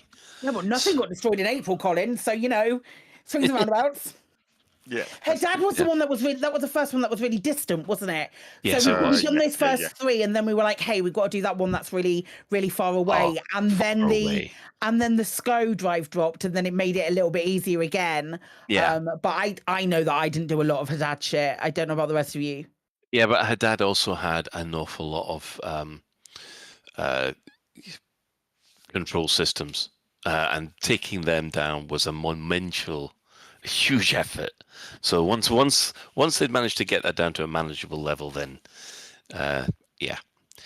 and then they also, with the release of the Python Mark II, they also announced the Type 8, which I think we were all expecting the trade vessel. So probably not how it looked, which was super cool. No, we hadn't. Did they actually give us a sneak peek? Or Yeah, we got views of it. 8? We got shots of them when they announced. Most of the time when they announced them, we saw the full ship. Yeah, they had the grey box, I think, initially. Yeah. Type 8. Yeah, I remember that. Which brings us to June, Ben. Okay. Yeah, well, not a lot happened in June. July. Cool. Thanks for your input, Ben. Anyway, on to July. On to July. In game, we had intense seismic activity in Rear 3. That was a big rescue and recovery thing, wasn't it? That happened. It was, wasn't it? Also a way of stalling a slightly awkward move in power play that. Yes. Because Felicia Winters had to get involved with it. Yeah. Yeah, because we had to move the elections back. It's because it was Felicia Winters' home planet. Yes, absolutely. That is a thing. While we're here, given the fact that we're halfway through the year, can I just do a massive thank you to Katie Anna for putting this shit together for us, so we could read it tonight and talk about it. Thank you so much, Katie, thanks, Katie, for filling that hole for me when I went, shit, I haven't done this. So thank you to Katie, and also thank you to the Burr Pit for giving me a little bit of information as well for the year. But thank you very much for Katie to putting all of this out. So you're a star, and I love you very much. Also in July, Indra was destroyed. We got another one, lads. Yep. And everybody enjoyed getting the decals apart from Ben. Was that the first one that Ben missed? It has to have been the first one that Ben missed. No, I think I'd missed a couple already by then, but yeah, I was like, seriously, again? August. August brings the Type 8 update. Oh, so I guess this is when they started naming their updates as well, maybe. We had the Type 8 Yes. update, which included the Type 8, and also a engineering rebalance, which was fab and meant that suddenly signal sources had more engineering materials than you could possibly shake a stick at, and nobody needed to relog ever again. Haha. Yeah. Oh, come on. That engineering rebalance was fantastic. Yeah, no, it was good. It was another transform. And they've spoken about a couple of things that they've done this year, the SEO and the engineering rebalance, to get rid of sticking points in the game, points that make people relog, points that make people stop playing, points that make people groan about the grind. And I think they've done a good job with those two. Yeah. What else? We also had the ship, which we now know to be the Mandalay, was teased at ECM. ECM was also in August. Yes. How did they tease? Oh, they showed a shot of Actually, a peak. can I piggyback onto this and give you a Yeah, story yeah, time? I'd love to give you a story time for this. So we at ECM, you might have noticed that me and the Chris Mock 4 did the tech for ECM and did all of the stuff and that kind of good. And it was a really good time and we had a lot of fun. And I like spending time with my pal Chris because we have a bit of a laugh and it's very fun. But Frontier teased the ship, didn't give us a name for it or anything along those lines, and they were like, "Hey, we've got this ship for you, and we'll tease the ship." And I put it up on the screen, and I did all that, and I was very excited about it, and it was lovely. And then we looked at the file name that they sent us, and the file name was Mandalay Teaser, and they hadn't told anyone the name of this file. And Chris and I were like, that can't be it. That's got to be like their working name for it. And then we'd been discussing it, and we were like, we're gonna have to check because otherwise, I'm gonna say it. No one else. I would say it. Me, Claire. I would be the person who would say it because it was me, Chris, and Dave Pearson who knew the name of this. People who had access to the thing. So. I sent Kat a very, very quick message. I quickly sent her off a DM. I was like, the file name on that, is that important? And I got a text back from her that said, please don't share that. We're not ready for it. Yeah, please don't share that. So Chris and I sat on the name of the Mandalay for like, I think 8 weeks. I think it was until it dropped. How trustworthy are these people? Jeez. No, I mean, at the end of the day, if it had leaked, there were like 3 people, and I wasn't risking it. I wouldn't have been invited to be in a bloody video, and I've leaked the name of the Mandalay. That's the Darth Vader leak. That is that. There's only 3 people that knows who it was. I know I'm not going to tell. George Lucas is not going to tell, so we'll know it comes from you. Exactly. Well, I thought that was so much fun. Amazing. Anyway, sorry for piggybacking there. Fab. Well, so August, we also had Titan Thor was destroyed on the 18th of August, and Lave Radio had episode 500 on whenever that was, end of August. End of August, last week of August. We made it. Whoever they are. Well done. Well, September was a bit of a shocker. The Thargoids decided to get revenge for all the Titans that we had destroyed. So they decided to attack Shinra Tadezra, which led to a massive community goal and a massive defensive effort as people tried to save the Pilots Federation home system. And that was a good blast, and we'd won, of course. Good practice run for Seoul as well. Yeah, yes, in a way, heck yeah. for Frontier. Yeah, so in October, we had Raijin getting destroyed on the 24th of October. That was, I think I might have actually gotten that one. Wow, Ben. I know. I think I'm on 3 or maybe 4 now. Go Wild. me, eh? But yeah, possibly of more importance in some ways, we did get the Ascendancy update, which included the Mandalay as well as Power Play version 2.0 I can't believe that was October. Yeah. Was that wow. only October? I know. Holy shit, man. Yeah, I know. And almost more excitingly, at least for me, we did have the announcement of the then medium-sized Cobra Mark V and colonization being announced. Yeah, I must admit, when Power Play 2 arrived, I was surprised by how good it was. Yeah, I mean, I'm looking forward to getting back into it. Actually, I've been a bit distracted with other things, but next year I'm gonna really dig into Power Play 2. I'm doing my weeklies after Cursejo explodes tomorrow. I'm gonna do my weeklies then. God, I'm gonna be so tired. Yeah, I must admit, I am looking forward to actually getting my main commander into Power Play, and yeah, it'll be interesting to see how it starts for this commander who'll be playing against the other commander I've got, if you see what I mean. Yeah. So, but the one thing that really surprised me with the Power Play release was how the player numbers just practically doubled from a couple of months earlier. It's phenomenal. Yeah, yeah, good stuff. All in November. In November, I had my wedding anniversary. Oh no, hang on, that's a different thing. In November, Cursejo went all Stargoidy, and we had a couple of YouTube videos, and it was dope. Yeah, it was good. It's good videos. We had a YouTube video, and then there was a thing where the Thargoids appeared behind the Voyager probe, and oh man, there's been some really, really good stuff.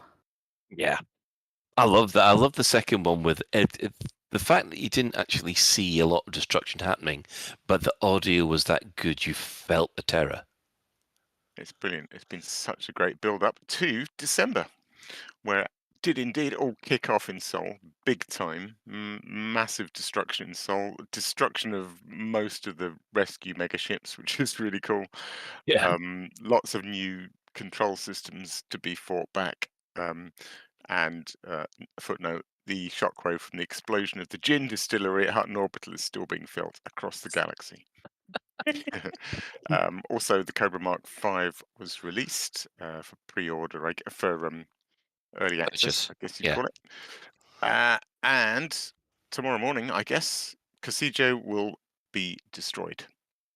And that will be the first 8 Titans gone, I am assuming. The only 8 Titans gone, Alec. Please, for the love of God, make it over. I can't bring myself to say only, but yes, for now, please let it be over. Yes, I'd agree with until 40 years' time. Let it rest for a year or a couple of years before they come back, or maybe if the Guardians come back as well. You must wait 3 generations thrice round, and then the Titans shall return. That's what the wizard says when you get to the bridge. You must wait 3 generations. You'd know, Colin. You've got the books now. Oh God. No. Dear. So overall for the year, I'll just quickly go around everybody. What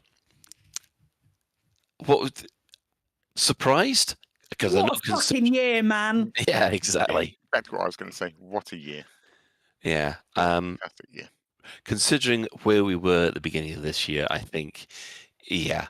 And the fact that Elite seems to have gained confidence and seems to be more favourable with people who haven't given it the time of day for quite a while, does seem to give the whole thing an upward trajectory. And I'm hoping they're able to keep this momentum. Yeah, I really want.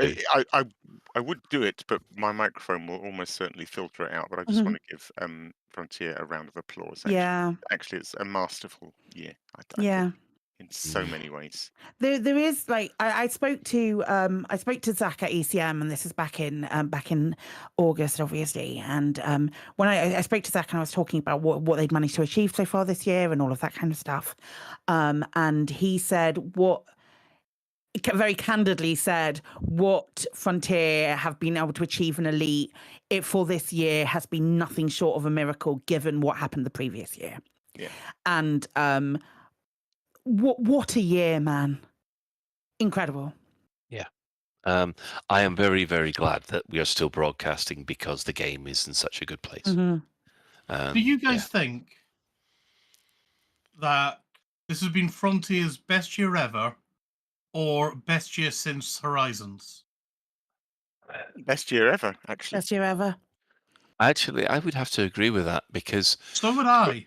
I must admit the build up to Odyssey itself was fantastic. And then, unfortunately, because of Odyssey's problems, it just was such a downer.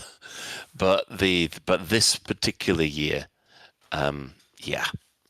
it's been quite a while since I've felt this excited. Yeah. Probably the last time I felt this excited about Elite was when we saw for the first time a Cobra land on a planet, and we saw the SRV for the first time. Yeah, and that's why I was thinking, is this better than Horizons or is this... I mean, Horizons as was a good huge thing. We discussed it, I think, on last week's show. But it was one thing, whereas this year has had so many I'm thinking things. of the other things that we had, that was it 2015 or whatever it was. I guess I'd still say this year. It just feels to me it does. Somehow. Yeah.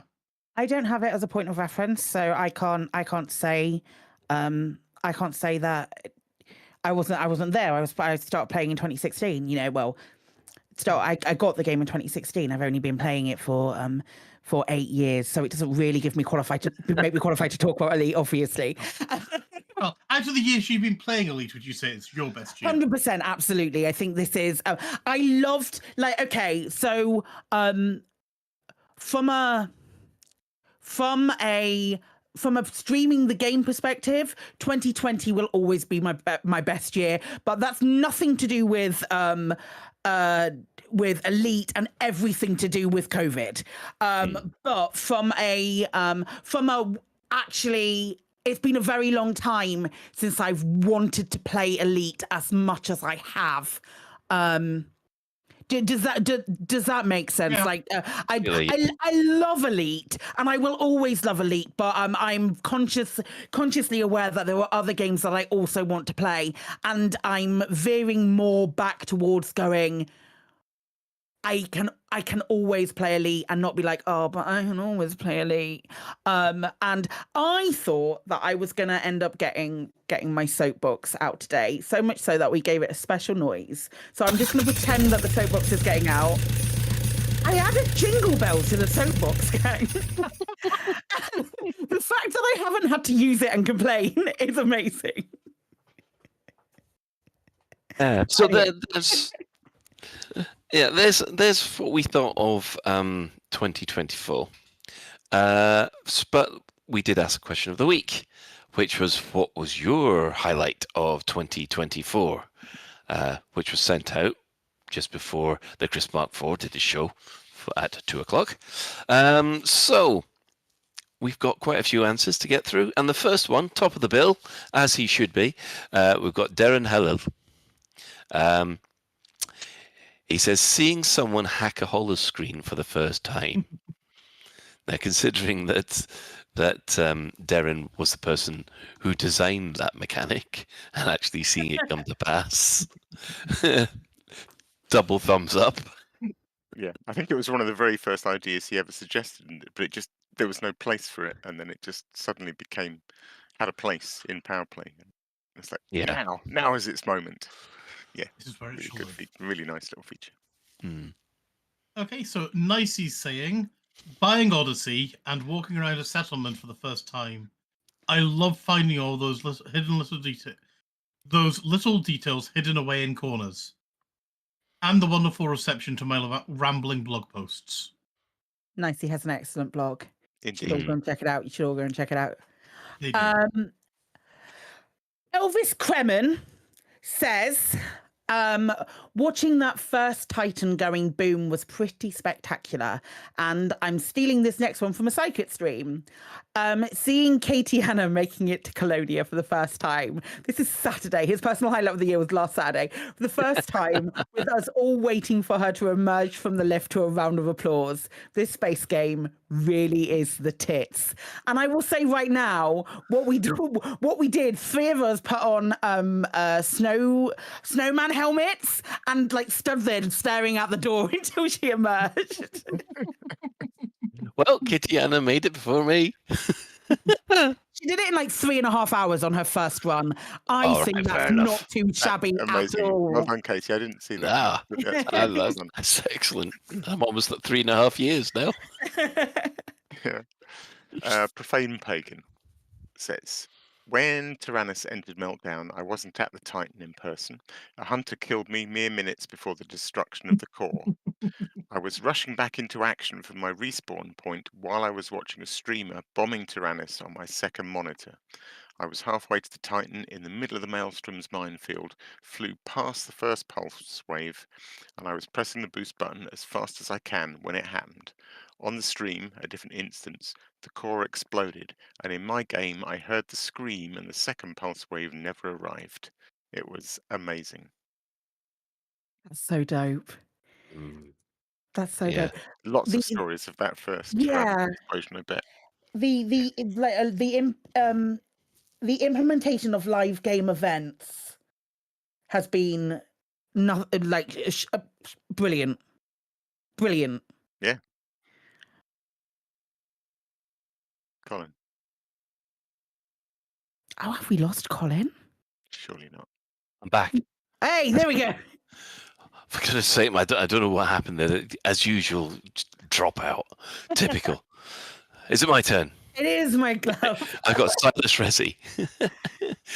Just as the massive resurgence with the Titans being taken down by the community, and the feeling that FDev really are playing as game masters, which, yeah, they've taken it, and you guys are probably right. They've Bye, Colin. the time of the You mean 10th you're going to anniversary. say something like they've put their fingers on the button or something like that? Oh, he's back again. We Yep. lost you again, Colin. I went again. Yeah. You went again. I'd say. It's Oh, alright. with the yes. Frontier doing something. Oh, is that how far I got? Yeah. Yeah, and the feeling that FDev are really playing as game masters. Yeah. That's Yeah. That's the end of that, Silas Resi. Sorry about that. Blame Virgin Media. So Commander Emberum is saying, I've enjoyed giving FDev money.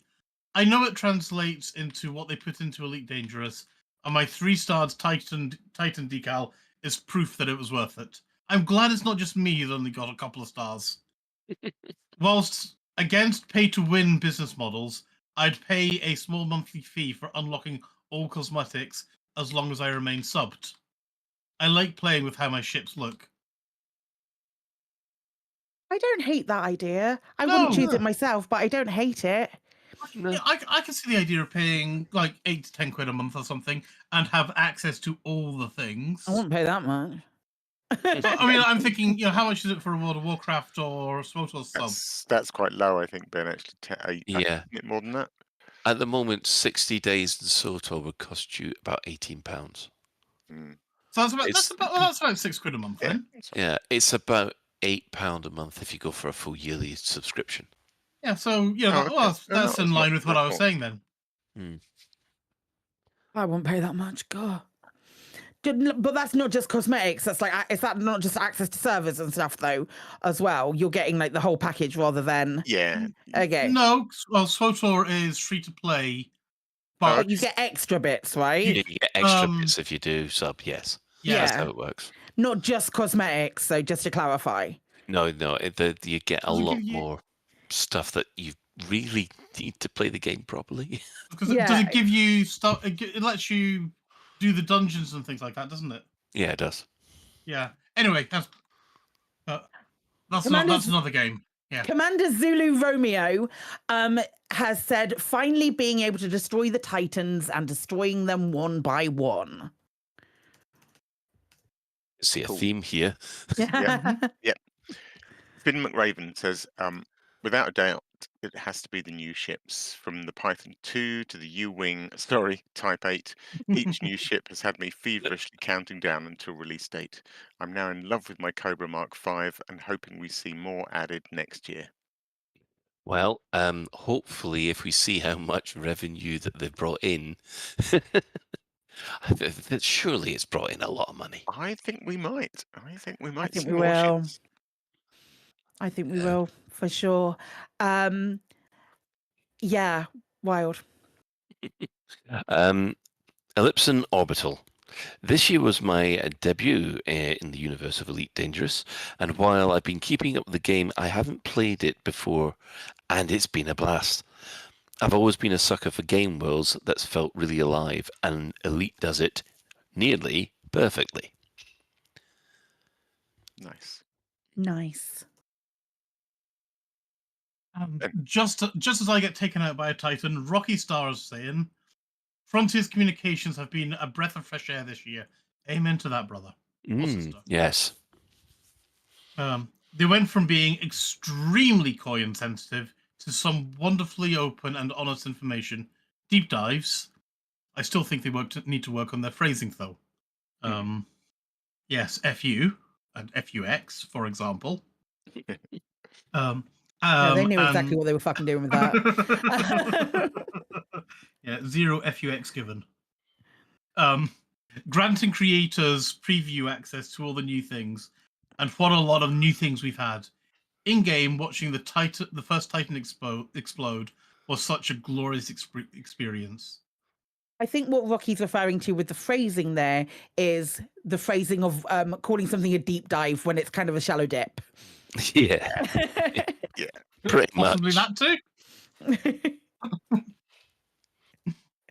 Dragonfire15699 says, definitely has to be making it to Sagittarius A myself. The first time I did it was with an expedition when all I had was an Asp Explorer. Definitely felt rewarding exploring the Black myself and ignoring all these Thargoid shenanigans. Each their own. Nice. Commander Schnails says, I'm not sure I can answer the question. Picking out one thing is impossible. The Titans exploding, the Python Mark II, the Type 8, the Mandalay, although I have a feeling the Cobra Mark V might get most use as a carrier-based bio-explorer. And answering on Sunday, as I am, I think there are likely to be more memorable events to come in what's left of 2024. For a dead game, it's not doing bad. It is a dead game though, mate. I see the Elite Dangerous dead meme has been updated. Yes, it does. 2024 with a cross through it. Just through it.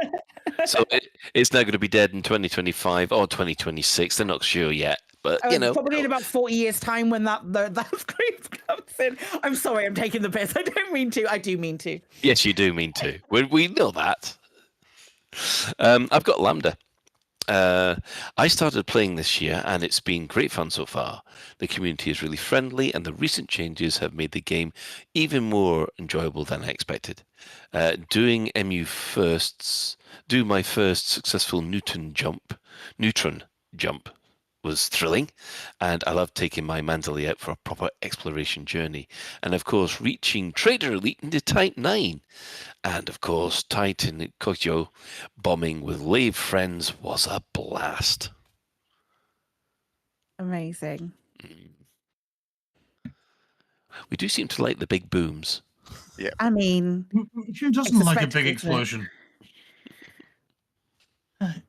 So Homburger is saying that their personal highlight of 2024, well, seriously, I think it's about to happen. Wait, is this Homburger announcing that he's about to beat Shea Blackwood in a buckyball race? I'm pretty sure. It might pretty be. sure he's talking That's about. what I'm reading. I don't think that this is going to happen. Do you think it's about Cocky Joe exploding all over his face? I think it might be about Casino. Yeah, I do. The Jinx effect says, I always thought the Titans looked fun, but I didn't want to grind to get a good ship build, which I thought I needed because they also look challenging. Then, watching Psychic stream when Casiho went vulnerable, I realised this might be my last chance to experience it for myself. So I said, sod it, and picked up the crate pre-build.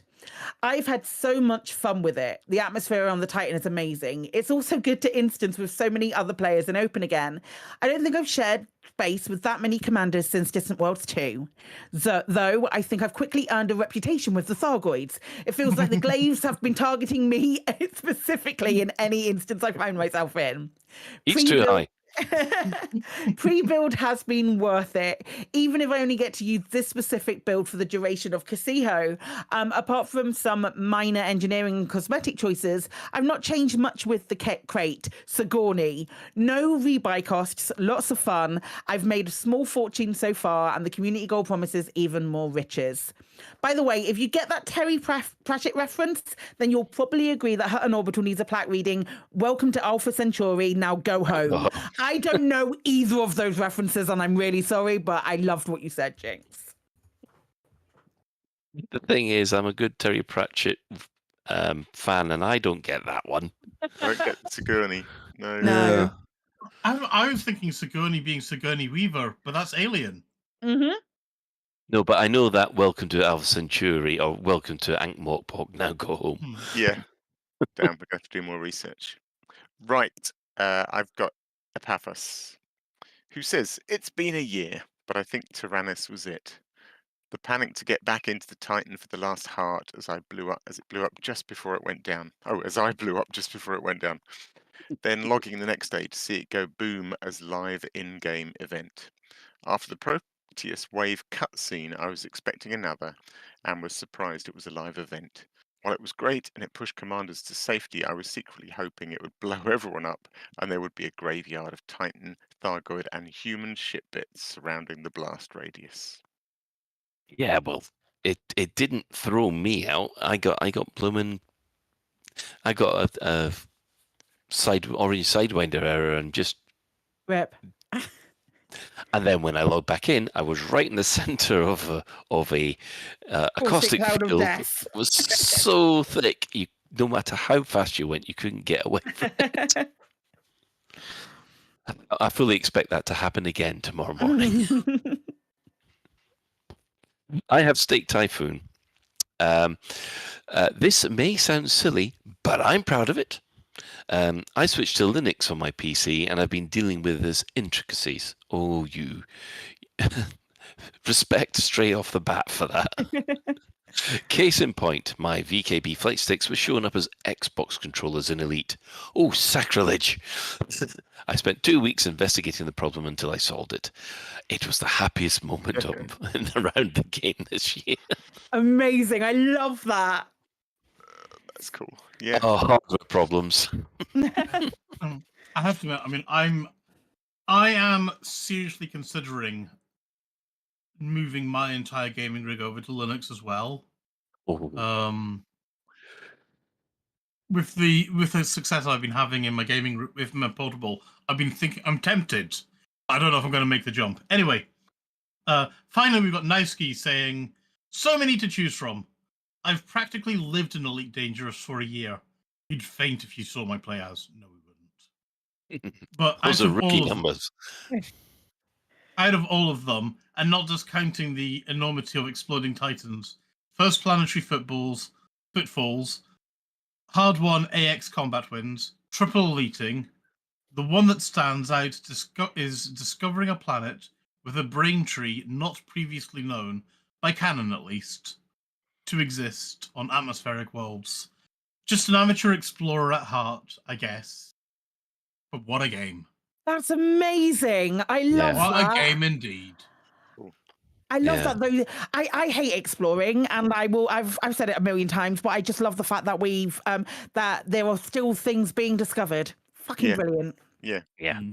I mean, I think there's only one person who's managed to get all of the different plants in exobiology yet. Yeah. And I must admit, even where I've explored, I've got quite a few, but every time you come across something new, it is a thrill. Hey, gang. Mm-hmm. What are your favourites this year? Who would like to go first? Okay, if you like. Go on. Aside from all the obvious ones, I got myself a new PC, which was lovely. I managed to finally run Odyssey really nicely, which was great.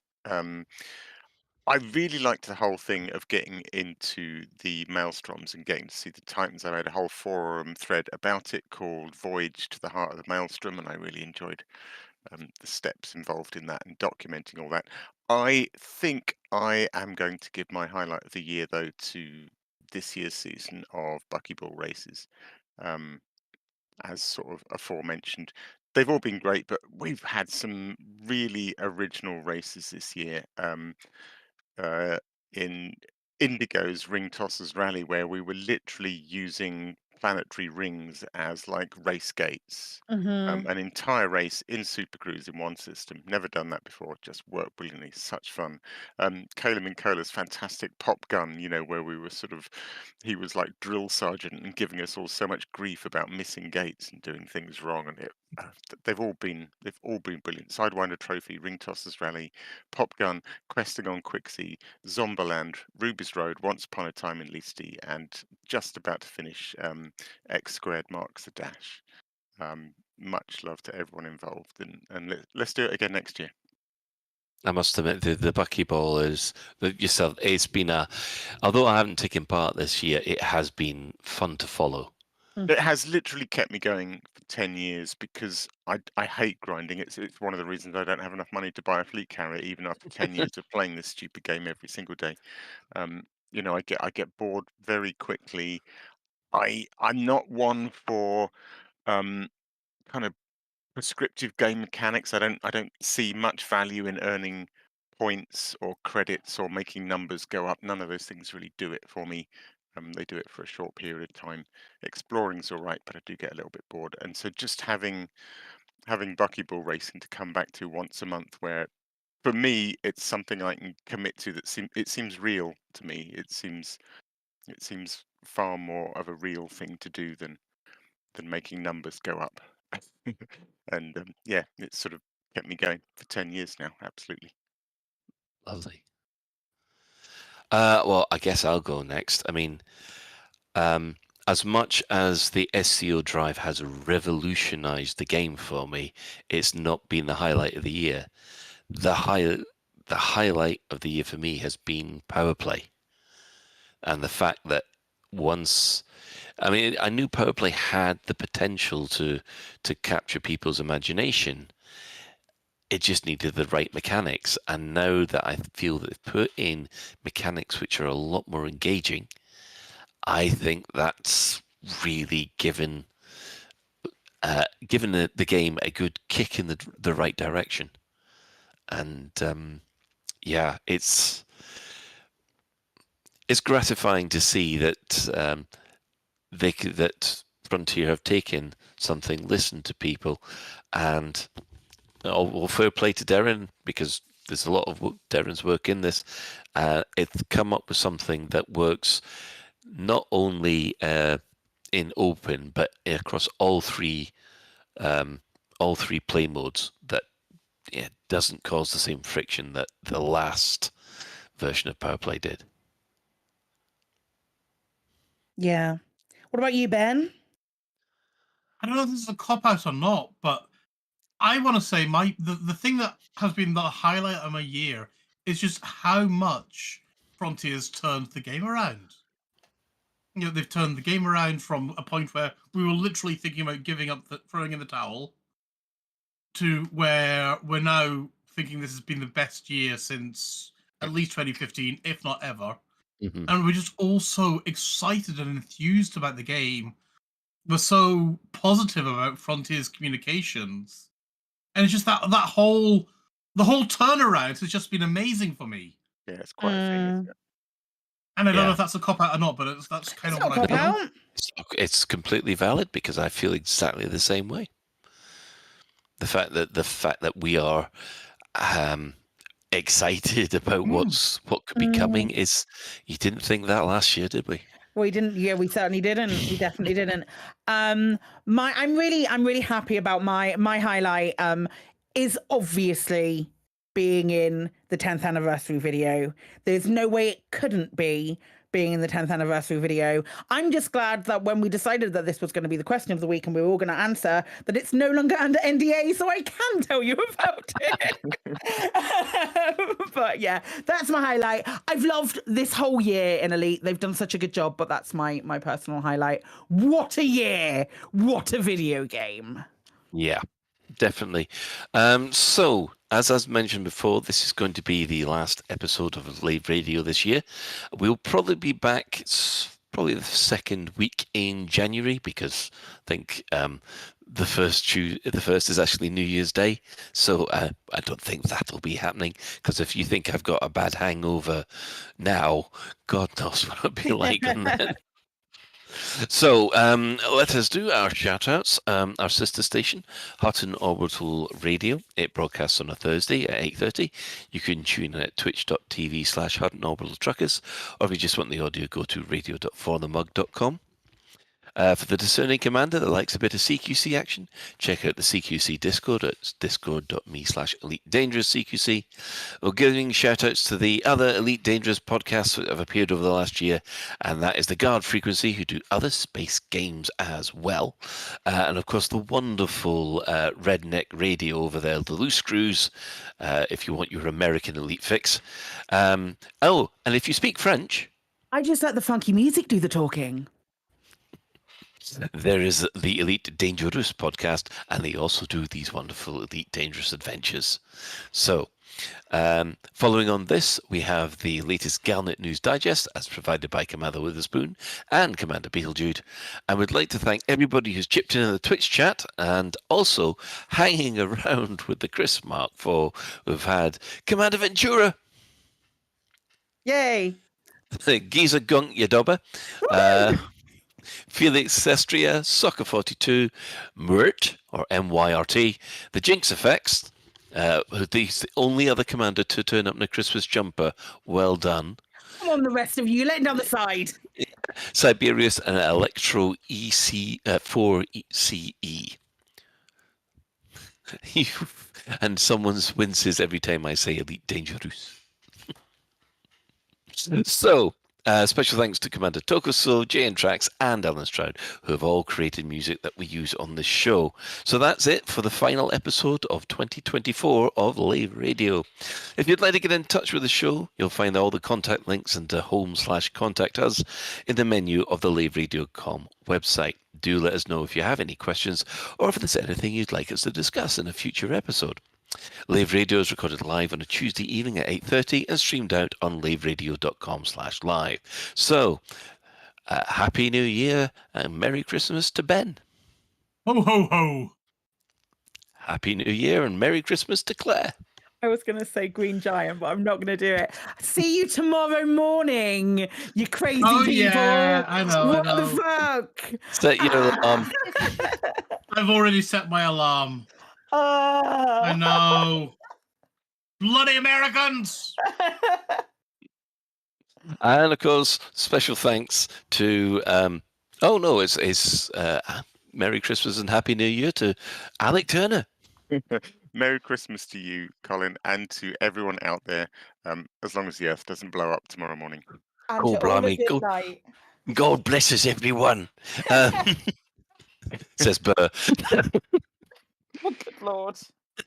Gonna get kicked for that one. Anyway, special thanks, of course, go to today's tech specialist, the wonderful Chris Mark IV. You're welcome. And Merry Christmas and Happy New Year to you too. So, until next time, Commanders, fly safe. And if you can't do that, fly dangerous. Hello and welcome to Lave Radio. Greetings and welcome to Lave Radio. Greetings, Commander.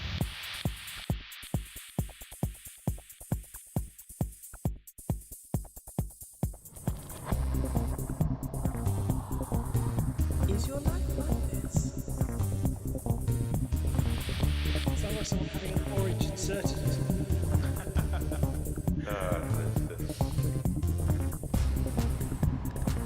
Need a safe word. Space can be lowered.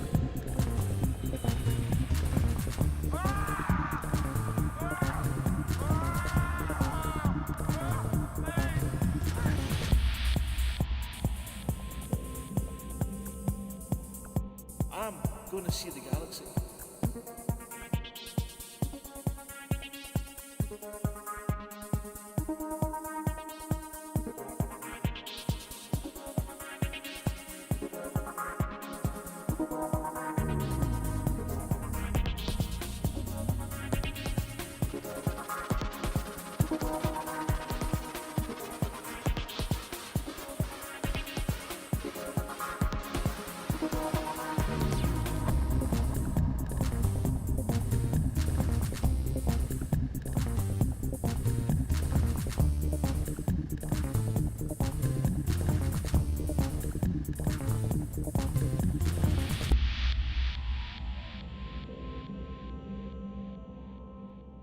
Ah, damn it.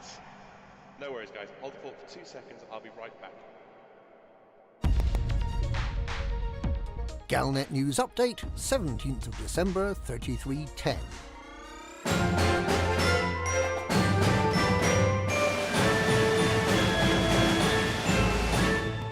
The Thargoid invasion is defeated. All that is left is one final kaboom. Titan Kokijo entered Meltdown at approximately 6:45 AM Galactic Standard Time this morning, a time equally inconvenient for pretty much everyone, and by total coincidence 10 years and 1 day after the modern frameshift drive became generally available. This victory for humankind is the result of a concerted effort by tens of thousands of pilots over the past weeks, and it brings to an end the Thargoid attempt to invade human space. Titan Kokijo will explode exactly 24 hours later at 6:45 AM on Wednesday the 18th of December. It is a sight not to be missed. Those who took part in the destruction have not only been rewarded financially, they've also been awarded a complete set of 6 pre-engineered SCO-enabled frameshift drives. On an exploration build Mandalay, the maximum jump range on the original non-SCO pre-engineered frameshift drives is 84.7 light-years. A fully engineered SCO drive is 4% better with a maximum jump of 87.88 light-years. But the new pre-engineered SCO frameshift drive offers a whopping 95.37 light-years jump range, 12% better than the original pre-engineered drive and 8.5% better than a fully engineered off-the-shelf FSD. In all cases during our tests we had the Mass Manager experimental effect fitted. There's good news and bad news about this new best ever frameshift drive. The good news is that everyone can have this new improved version of the SCO improved frameshift drive. You can buy them from human technology brokers such as Tommy Fitzgerald at Lorentz Ring in Turnat. All you need to unlock each one of these drives is data-mined wake exceptions, tellurium, electrochemical arrays, chemical processors, propulsion elements from Thargoid vessels, and one Titan drive component, which you can get by visiting one of the destroyed Titans with a Collector Olympic controller and a lot of patience. The bad news is you're going to want to refit your entire fleet with these drives. If you just finished refitting all your ships with the engineered SCO-enabled frameshift drives, you might get a feeling of déjà vu, and you might find that your newly expanded module storage is filling up with even more of last month's model of frameshift drive. Now let's return to today's top story. Titan Kokijo is destroyed, and the celebrations are just beginning. There will be watch parties early tomorrow to see the massive alien Titan explode just a few hundred kilometres above Earth. It should look spectacular. And souvenir sellers are already getting in on the act, selling crudely photoshopped mugs and dishcloths to celebrate the Titan's imminent explosive disintegration and the end of the war. Glory to mankind and peace on earth.